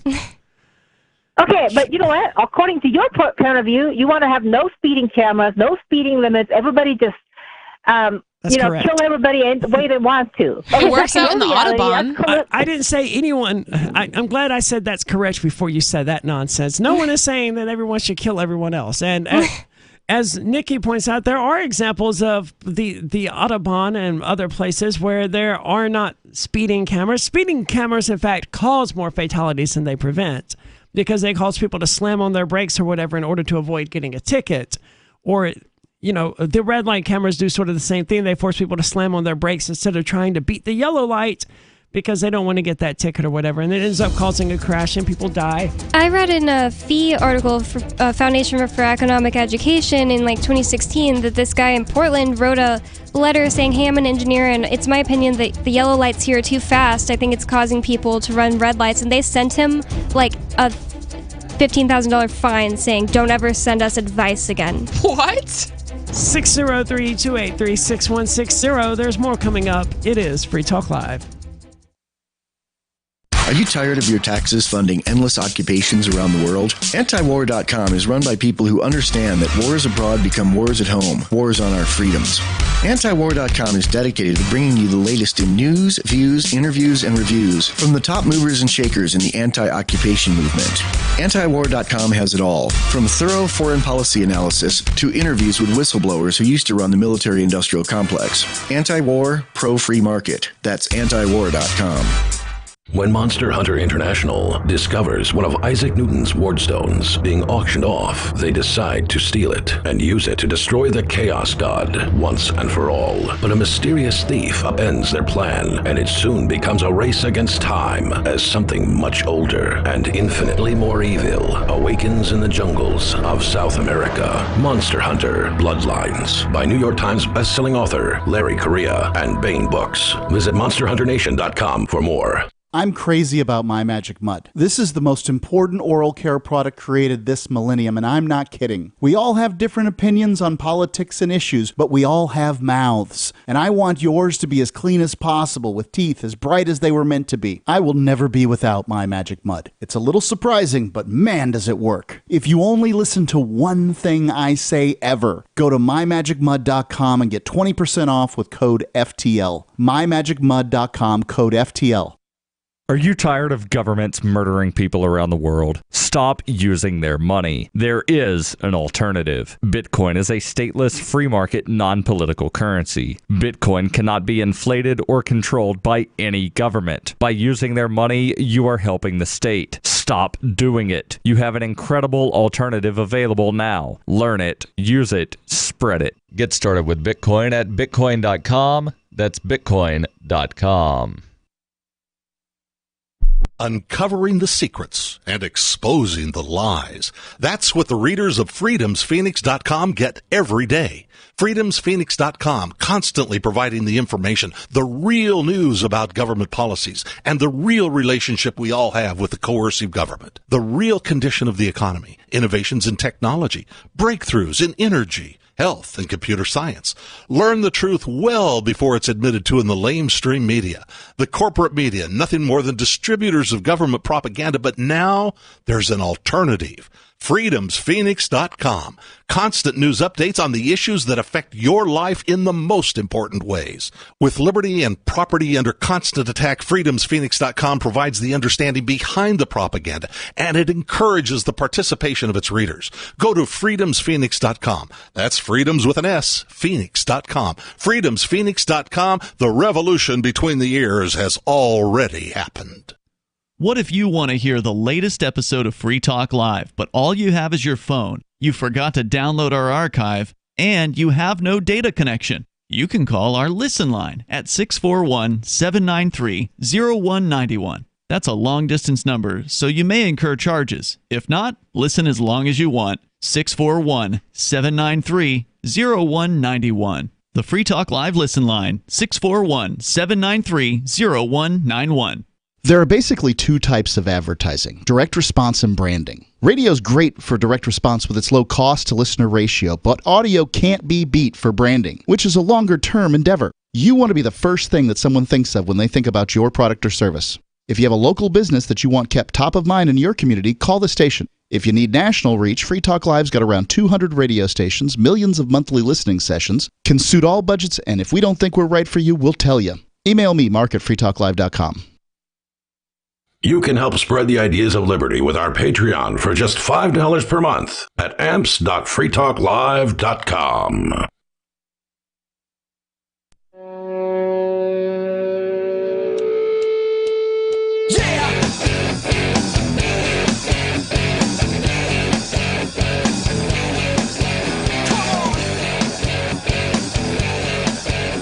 It's Free Talk Live, 603-283-6160. If you want to join the discussion we're having here about police brutality, 603-283-6160. With you in the studio tonight, it's Aria. It's Bonnie. And Nikki. And to be fair, the article that we're talking about now isn't actually about police brutality. It's just about how we're expecting police brutality here in the near future. But before we get back into that, I want to show you about Bitcoin.com. It is the best place to go to learn about cryptocurrency. If you're new to the subject, because this is one of the few shows where we haven't mentioned Bitcoin until like the final hour of the show. Bitcoin.com is the best place to go to learn about it.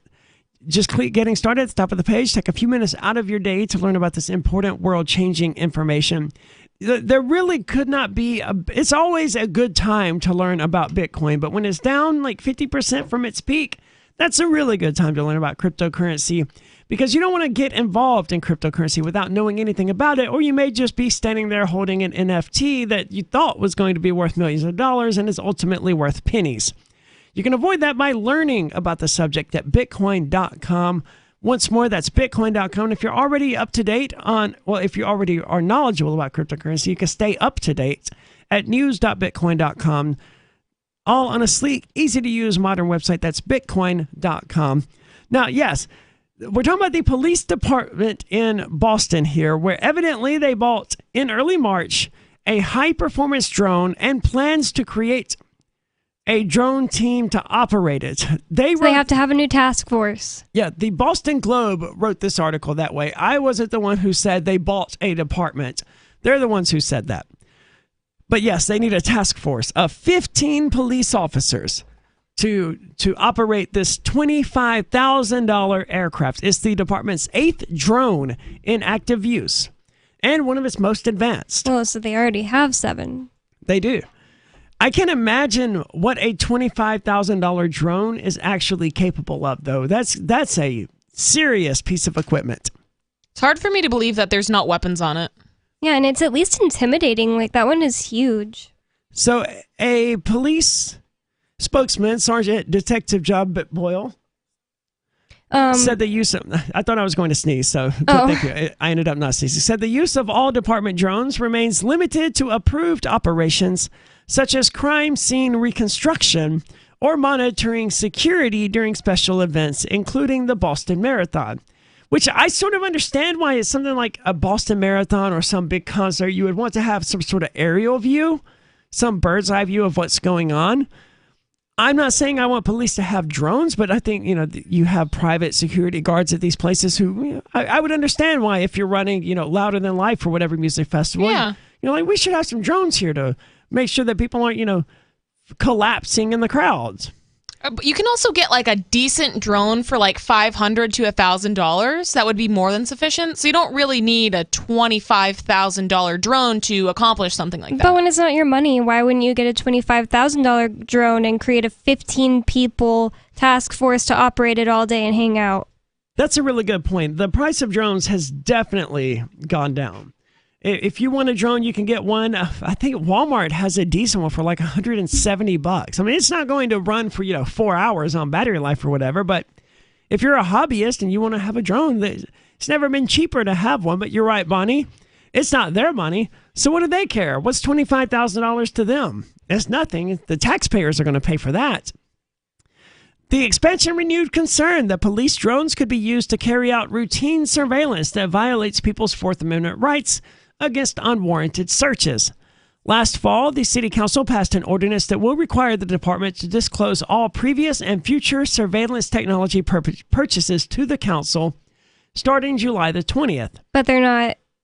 They just have to say what they purchased to surveil you. They're not restricted in surveilling you, even though the Fourth Amendment literally says they can't search, they can't put you subject to unreasonable searches and seizures. It just doesn't make sense. In theory, they're protected by the Fourth Amendment from unwarranted searches. However, they can buy all of the surveillance technology they want as long as they disclose it to the city council, as long as they disclose past technologies that they bought as well. What does that even mean? They just can say that we're going to do it. I get that, but they just say we bought a drone and therefore we can break the Fourth Amendment, or just disregard your Fourth Amendment right? The police are not arguing that they can disregard people's Fourth Amendment rights. That's more than likely what they're going to do with it, but they're going to deny violating anyone's Fourth Amendment rights. They're going to say, oh, flying a drone over your house and seeing, a doobie on your back porch doesn't violate your Fourth Amendment right. And I think in Massachusetts, pot's legal, so they wouldn't do that. But, something along those lines, they would argue, no, that was in public view. So that wasn't protected. That's the sort of nonsense they do. Well, and that's what they do with the entire Constitution. Like, we have no constitutional rights. The whole thing, they have so many ways to get around our actual rights. I remember one time I was pulled over many years ago where, I asserted my rights. I was like, no, you can't search my vehicle. They're like, all right, well, get out of your vehicle. All right, I'm going to do that. And I stood there, and they're like, we're going to have this canine unit go around your vehicle. And I know for a fact that there had never been drugs in this vehicle. It was my grandmother's car. There had never been drugs in it. But sure enough, a few minutes later, that cop was like, yeah, the dog alerted us that there are some narcotics in this vehicle, so we're going to have to search it. And you know what's not fair about that? What wasn't fair was that they just generated probable cause on the fly. And I can't prove that their canine. That's what I was going to say. You don't speak whatever sign language they taught the dog. The dog could have said no drugs, but it doesn't speak English. So they can just say whatever they want. And as someone who has a dog, I know it's very easy if they just tap on the vehicle here. Suddenly that dog is sniffing there. He's giving them whatever cue it is that they're looking for.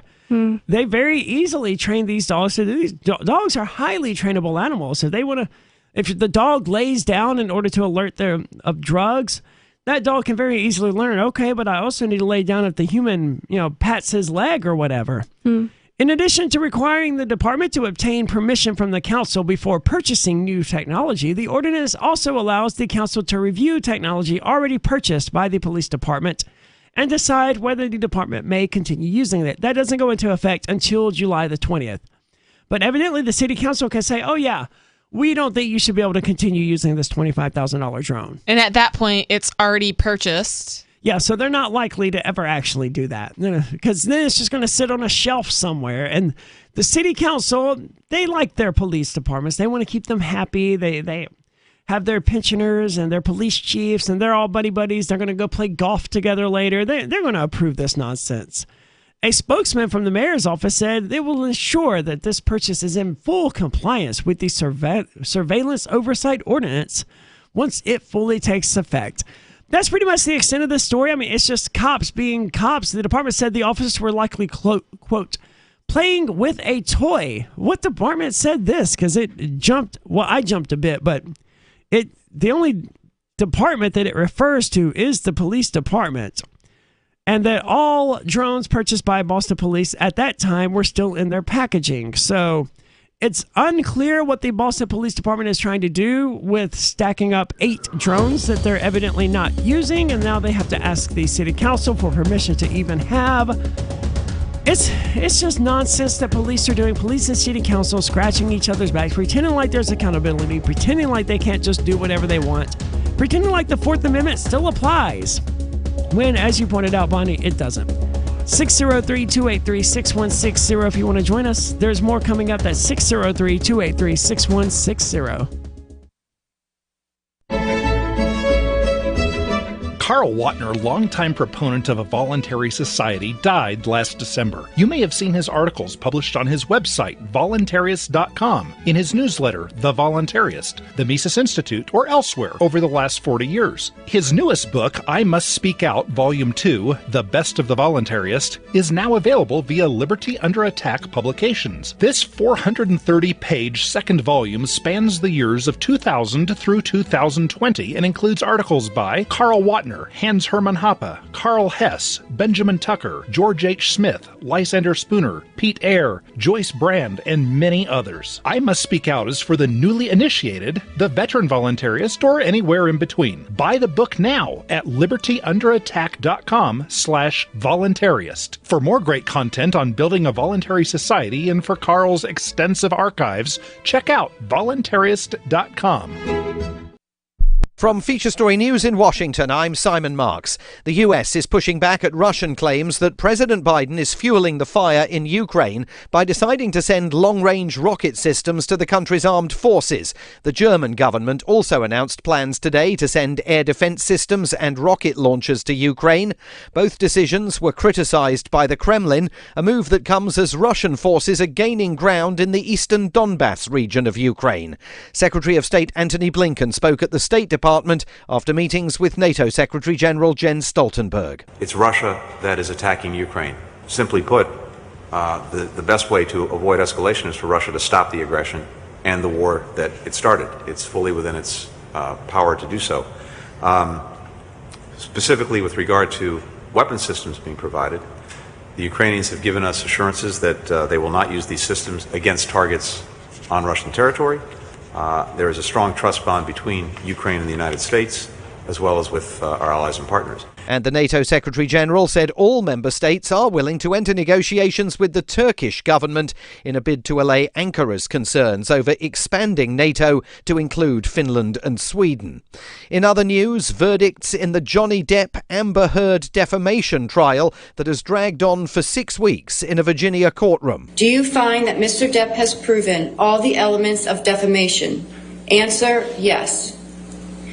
Has Mr. Depp proven by a greater weight of the evidence that, question, the statement was made or published by Ms. Heard? Answer, yes. The jury overwhelmingly found Mr. Depp had been defamed by ex-wife Amber Heard in an article she wrote for a newspaper. She was ordered to pay him $15 million in damages, but she won some elements of her countersuit, and he was ordered to pay her $2 million.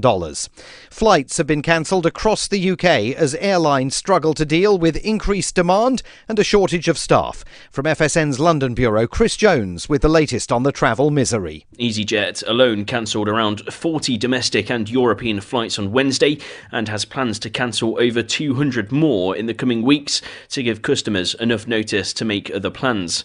Airlines say because of the pandemic they had to let go of thousands of staff. And now COVID-19 restrictions have been lifted, the demand for flights has picked up and there's no longer the staff to accommodate the demand. Transport Secretary Grant Shapps has pinned some of the blame on travel firms, saying they seriously oversold holidays. Chris Jones, London. US investment firm Redbird Capital Partners has agreed a €1.2 billion deal to buy Italian football club AC Milan. It says it wants the 7 times European Cup champions to become part of the continent's soccer elite all over again. From bureaus worldwide, this is FSN. Yep, we still do email. Drop your email address in the entry box at freetalklive.com and you'll be kept in the loop with Free Talk Live.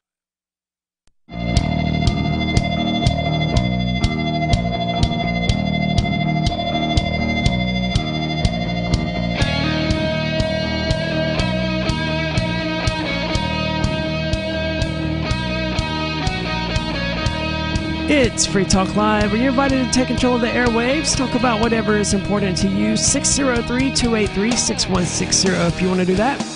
Again, that number is 603-283-6160. And with you in the studio tonight, it's Aria. It's Bonnie. And Nikki. And I want to say thank you to Jack, who is tonight's amplifier. This means that Jack is a member of the new AMPS program. That's our Patreon. You can find it at amps.freetalklive.com. That's amps.freetalklive.com.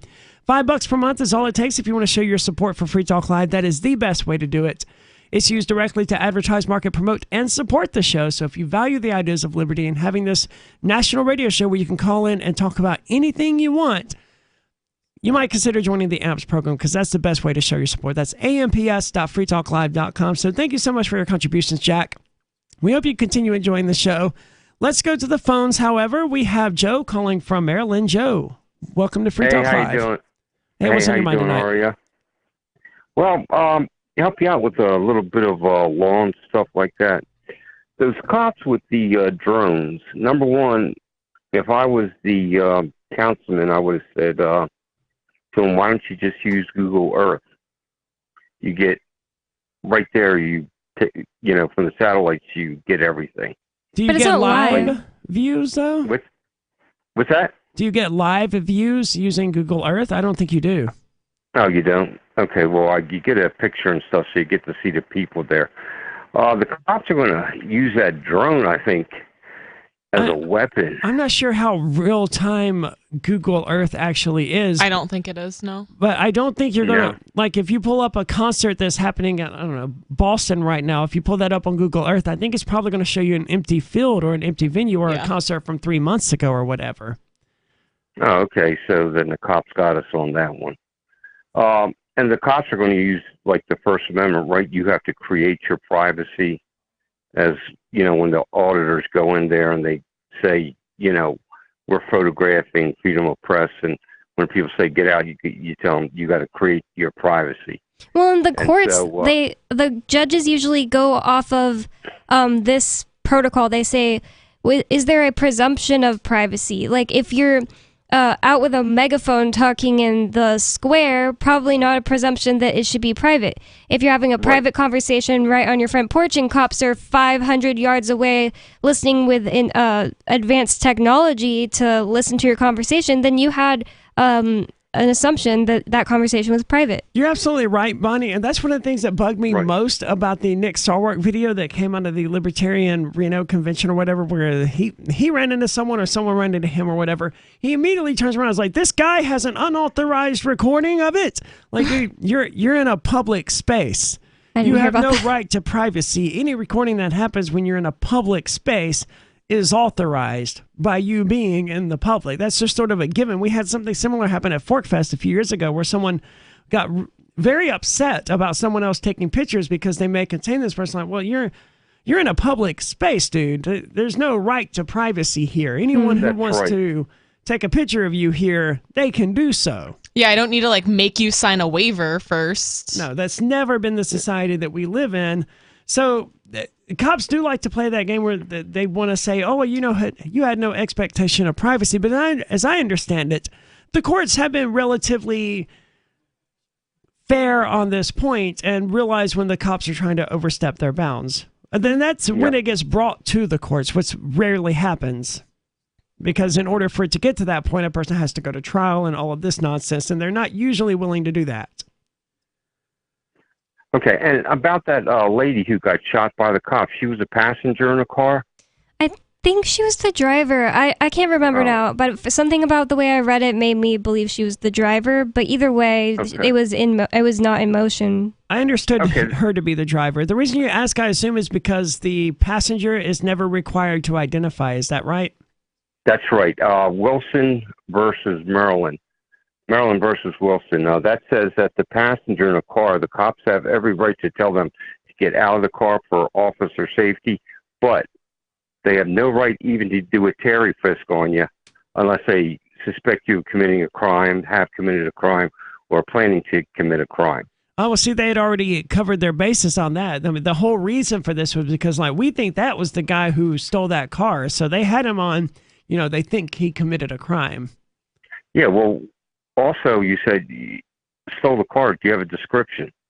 In other words, you're just saying, you come up to me and say, oh, I think you stole that car. They have to have a reasonable assumption that you stole the car. I don't know what evidence they have to support that allegation. They escalate things. See, so the fact that they escalated it to where they got the guy out of the car, people don't just know every single court case off the top of their head. They escalated to where he got out of the car, they're pointing guns at him, and then he ran. Oh, well, he ran, so now we're allowed to chase him. We're allowed to assume that he's guilty of something. He could have been running just because he was scared of men with guns, but according to them, that makes him automatically probably guilty. You're absolutely right, Bonnie. People don't know all of these court cases off the top of their heads. In general, they don't know their rights because we were educated in the American public education system, and it has nothing to gain from teaching people their actual rights. But beyond all of that, dealing with cops is a scary experience, especially. Go ahead. What do you call it? 1977. It's Mims versus Pennsylvania. the cops have a right to extricate the driver from the car. So my advice is, if you're a driver, get out of the car, say, I'm not resisting and stuff like that. Put your hands behind your back. That way you don't get shot. You can always live to fight another day. I think you should have your hands visible. You're violating my rights. Yeah. But either way, it's kind of what this lady did. Like, her hands were up in the air. They still shot her 5 times. I mean, I don't know. I wasn't there, so I don't actually know. That's what a witness said. Well, that cop should be... Well, the lady didn't have any weapon on her or anything like that, so that cop should be charged with murder. Well, she's not dead, as it turns out. She's not dead. He should be fired, though. If she was pregnant and her baby dies, I don't know, maybe she can get... He should be charged with assault. He should be fired immediately. Yeah, but we all know that's not going to happen. Thank you so much for the call tonight, Joe. But I want to get back to this issue because I think it's always worth repeating it. Just in case someone out there has never heard the show before, you have a large number of rights when dealing with the police. I can't tell you all of them off the top of my head, but if you go to a website like copblock.org or something like that, we've given out flyers and stuff like that. They'll tell you what your rights essentially are. You have the right to remain silent. You do have to identify, and there's some other things you have to do. You're allowed to continue recording them. You're allowed to have all your dash cams up. You're allowed to do what they tell you to do, and you don't have to do everything they tell you to do. It's all very confusing, and it's scary. When they pull you over at 3 o'clock in the morning out in the middle of nowhere and you got 5 cop cars on you, because this is the sort of thing they do, no one in that situation is in a hurry to defend their rights because they're scared out of their minds. This is what the police do. They operate on intimidation tactics, and they're very, very good. They're predators, and they're very good at it. Well, that's the thing. Do your rights matter when you're dead? It's like, well, I had the right to do this. Well, either way, I'm dead. It's a really good point. Yeah, it was my right, but it doesn't bring me back. Yeah, and does your right matter if you will be punished for trying to assert that right? Because they also do that. Oh, this person wants to invoke their right to not be searched. All right, well, let's bring in some backup. Let's nail this idiot to the cross or whatever it is they're thinking when they do it. Yeah, because then you're being difficult, right? But if you're recording, they're less likely to do stuff like that because then they're getting caught being dirty, nasty pigs. Sometimes, but when I worked at my old job here in Keene, we had a cop come in who wanted some surveillance footage, and I was just testing the cop, and being the only person there who knew how to access the surveillance footage helped. But I was like, well, do you have a warrant? He was like, no. Oh, you want to play that game, huh? What? I can get one. I'm like, oh, see? Well, you'll have to come back with one then because that's the wrong answer. If you were like, no, I don't have a warrant. I was just hoping you would do me a favor and help me catch this person who's stealing people's credit cards. I'm like, okay, that's a reasonable request. But to refer to me asking you if you have a warrant as a game? Nah, sorry, dude. And that's sad because I'm the only person here who knows how to help you. All the more reason, hold these cops accountable. Stand up for your rights. They don't like it, but ultimately, they can't do anything about it except kill you. And if they're going to kill you, they're going to kill you anyway. 603-283-6160. It's Free Talk Live. Why did you move to the Shire? I moved here to the Shire because there's other people around who take liberty just as seriously as I do. I moved to the Shire because I saw videos of people challenging authority and thought that I could get support myself. It called to me, like, do this right now. I wanted to be around people like me who got it. And once I got here, I knew there was nowhere else that I wanted to be. I've always wanted to change the world. So I moved to the Shire to join people who were actually working towards doing the same thing. The people here are awesome, loving, and positive. It was for the adventure and for the feeling of something important is happening here. And I just wanted to come to sort of be part of that. Visit ShireSociety.com to read and sign the Shire Society Declaration and learn the reasons why, if you love liberty, you should immigrate to the Shire. Plus, connect with others via the forum at ShireSociety.com. That's ShireSociety.com. Looking for a great real estate investment? Consider New Hampshire, which is ground zero for the Liberty Movement. Your first call should be to Mark Worden from Porcupine Real Estate. He's more than just a real estate agent. He's your New Hampshire concierge. Where are the best places to live? Do you want farm, city, the burbs, or forest? Do you want a duplex or multifamily building so that renters pay your mortgage? There are homes in all price ranges in New Hampshire, and Mark can help with financing too. Invest in liberty and property. Mark Worden can help. PorcupineRealestate.com Tired of cancel culture? Sick of mega tech corporations holding an axe over your head? Join the LRN.FM Matrix chat server. It's self-hosted, so no one else can tell us what to do or say. Don't like the existing channels? You can make your own. You can even connect into some of our channels from other Matrix servers. It's federated. For the full LRN.FM Matrix experience, though, you should join our server via the step-by-step instructions at chat.lrn.fm. chat.lrn.fm.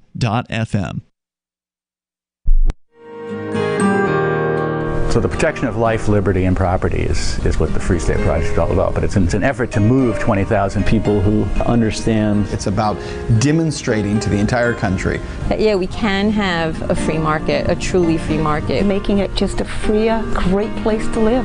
It's the world's largest voluntarist libertarian community, and it's only getting bigger. That's amazing, to be able to move to a place where other people passionately believe in being free and independent. What the Free State Project is managing to do, though, is to put their money where their mouth is. Physically getting up across the country and saying, let's go someplace and let's demonstrate the power of these ideas. There's a lot of kind of philosophy that surrounds liberty. There's a lot of thinking about it and talking about it. But here in New Hampshire, people are doing it. 101 Reasons Liberty Lives in New Hampshire, a documentary by Free State Project early movers. Watch it free at 101reasonsfilm.com. 101reasonsfilm.com. If you want to know the latest about Free Talk Live before we go on the air, all you need to decide is how you want it delivered. It's your choice. Visit news.freetalklive.com to receive our usually weekly news updates by email. Plus, we have a Twitter account at twitter.freetalklive.com, and you can follow us on the decentralized Mastodon platform at toot.freetalklive.com. So please follow us at toot.freetalklive.com and sign up for our emails at news.freetalklive.com.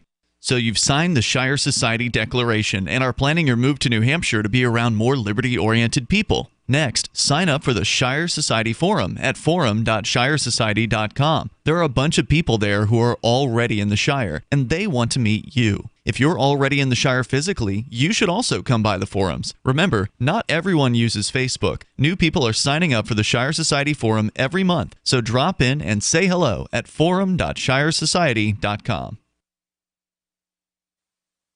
Got Telegram? You can follow our channel there and discuss show prep with other listeners at telegram.freetalklive.com.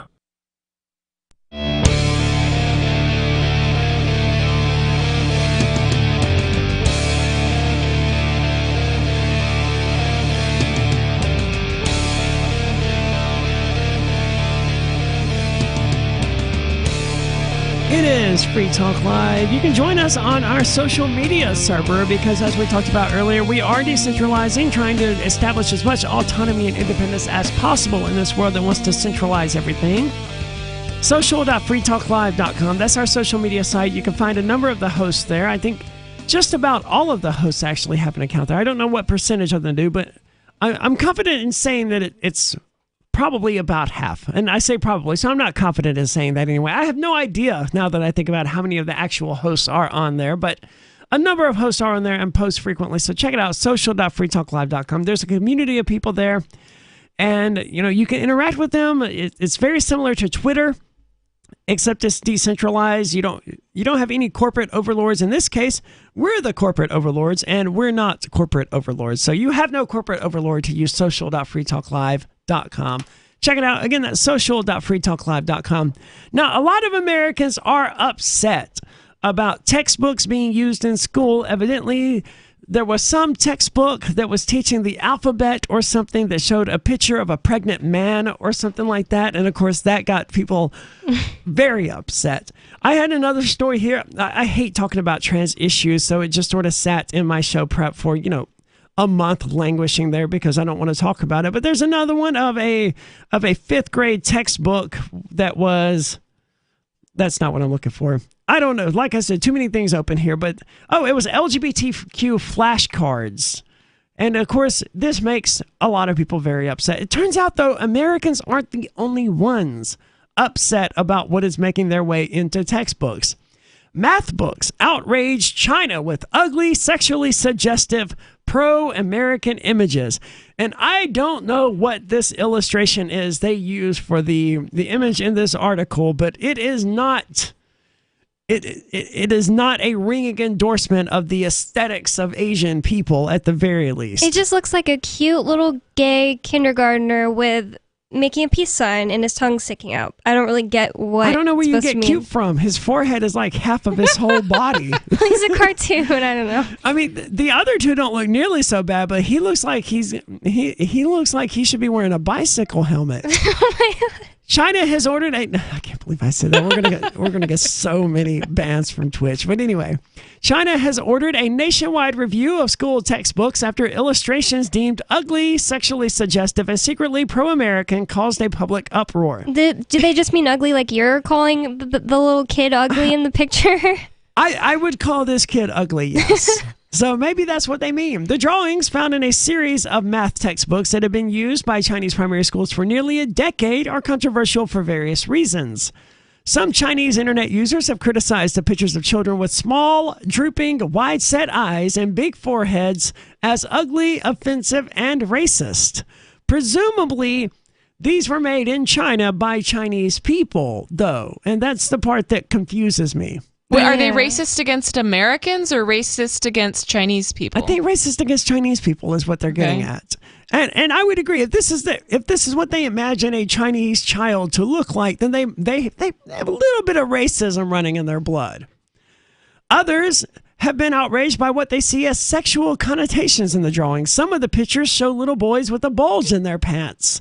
In one illustration of children playing a game, one boy has his hands on a girl's chest while another pulls a girl's skirt. In another drawing, a girl's underwear is exposed as she jumps rope. This is math? Yeah. Yes. And I mean, they include some of these images here. Look, the one here of the pants bulge is unmistakably exactly that. That's really weird. It is weird. Internet users have also accused the illustrations of being pro-United States because they show several children wearing clothes patterned with stars and stripes and in the colors of the American flag. That sounds like the American CIA, though. It's like they infiltrate this Chinese textbook company and they secretly put subversive illustrations in there. And before they revised like another version of The Little Mermaid, there were like scenes where I think it was The Little Mermaid. I hope I'm right about that. It might have been like Aladdin, but I think it was The Little Mermaid. There were scenes where they had like bulges in their pants. But now I think it was Aladdin because of pants. Those sorts of things were common. Wait, they added them or took them away? They had to take them away. It was just like, I can pull some up probably on YouTube or Odyssey, but it's really disturbing. It's like they move around as the character moves around. A little too realistic for a children's cartoon. I've never watched to see if it was true, but I heard that, like the original Rescuers movie, at one point when they're like running down an alley, there's like full frontal nudity in one of the scenes. I've seen it. It's so low. It's like the most, what's the word where something isn't very realistic. It's just like the outline of a woman's body and there's like nipples there, but it's weird that that's added there. Like it's somebody like pointing out a window. I mean, someone did it on purpose. There's no doubt. And like the Lion King scene, the famous Lion King scene where like Simba collapses into the dirt and just very temporarily the dust there spells out the word sex, unmistakably spells out the word sex. People are doing that sort of thing on purpose, probably as a joke, but who knows? But it's also like, I know a lot of people are arguing for like subliminal messaging in like a lot of like Disney stuff and different like music videos and stuff. It's mainly like hyper Christian people that are trying to say it's satanic and the Illuminati and whatever, but where there's a pattern, I think there's a smoke, or where there's smoke, there's fire. That's what I meant to say. That came out so wrong. One drawing that showed an inaccurate rendering of the stars on the Chinese flag was accused of being anti-China. So just by, I don't know what you're looking at, but I can't wait to see it after the break. Maybe these people are just bad drawers. Maybe they're bad at drawing faces and the stars on the flag. I mean, this one doesn't look terrible, right? Because they have hair to cover up that massive forehead. I mean, it's true that if the hair wasn't there, that would be a giant forehead. But there is hair there, so it looks less. It just looks like a. Is it like those caricature drawings that they do at the beach? Yeah, it looks very much like. Well, it's not that severe, but it's like a cheap. What was that 80s anime art style that people liked? I was going to say a QB doll, right? Cupid doll. That could be what I'm thinking of. Outrage over the illustrations has dominated Chinese social media discussion since Thursday. Well, at least it finally took Beijing and not Singapore. What's the place I'm thinking about? Hong the one Kong? Shanghai, which has been locked down for like 55, 60 days at this point out of the media. Several related hashtags have racked up tens of millions of views on Weibo, China's Twitter-like platform, which is like Mastodon or Twitter, except it's completely and utterly controlled by the Chinese government. Many expressed shock and anger that such substandard illustrations had not only made it into textbooks published by the state-owned People's Education Press. So these are state-owned textbooks that we knew they would be. Well, yeah, they have to be, right? Yeah, it's China. So they're state-owned. Presumably that means that the people who work for the state are Chinese, and they came out with these textbooks, and the people of China are saying they're racist. It's just really weird. Yeah, the country's biggest textbook publisher, that's People's Education Press, it had gone unnoticed for so many years, being used in nationwide since 2013. Others questioned how these textbooks had passed the country's notoriously strict publication review process. Because you have to have permission of the Chinese state government before you publish anything in China. Well, clearly their government is infiltrated by Americans. That's probably what some of them believe. Well, it sounds like they're a little infiltrated by Americans if they're calling something this silly racist. Nationalist influencers quickly placed the blame on Western cultural infiltration, alleging without giving evidence that illustrators had been covertly working for foreign forces, especially the United States, to corrupt the souls of innocent Chinese school children. Oh my God. Amid the uproar, the People's Education Press said on Thursday that it's recalling the textbooks. On Saturday, the China's Education Ministry stepped in, ordering the publisher to rectify and reform its publications and make sure the new version would be available for the fall semester. That's a tall order in a capitalist society, much less a communist one. Lockdown. There's no chance they're having these textbooks ready by the fall semester. Unless all they do is like cover up the images with duct tape or something like that. It also ordered a thorough inspection of textbooks nationwide to make sure teaching materials, quote, adhere to correct political directions and values. Correct. Promote outstanding Chinese culture and conform to the aesthetic tastes of the public. But the campaign is not only about aesthetic and moral values, there's an ideological component as well. Textbooks apparently have been front and center in Chinese leader Xi Jinping's efforts to tighten ideological control over the country's youth and fend off Western values. Well, we are out of time for tonight. You're going to find a link to this article because it continues for quite a bit more. You'll find that at social.freetalklive.com because we are online in the meantime. There's other stuff there like a chat server, all kinds of cool stuff for you waiting there. But this is going to be on our social media server. Again, that's social.freetalklive.com. We'll be back same time tomorrow. It's Free Talk Live. There are lots of ways to listen to Free Talk Live. Our podcast has been around since podcasts began, and now the FTL feed is loaded with content besides our full show archives. Did you know that we make it easy for you to customize your podcast subscription?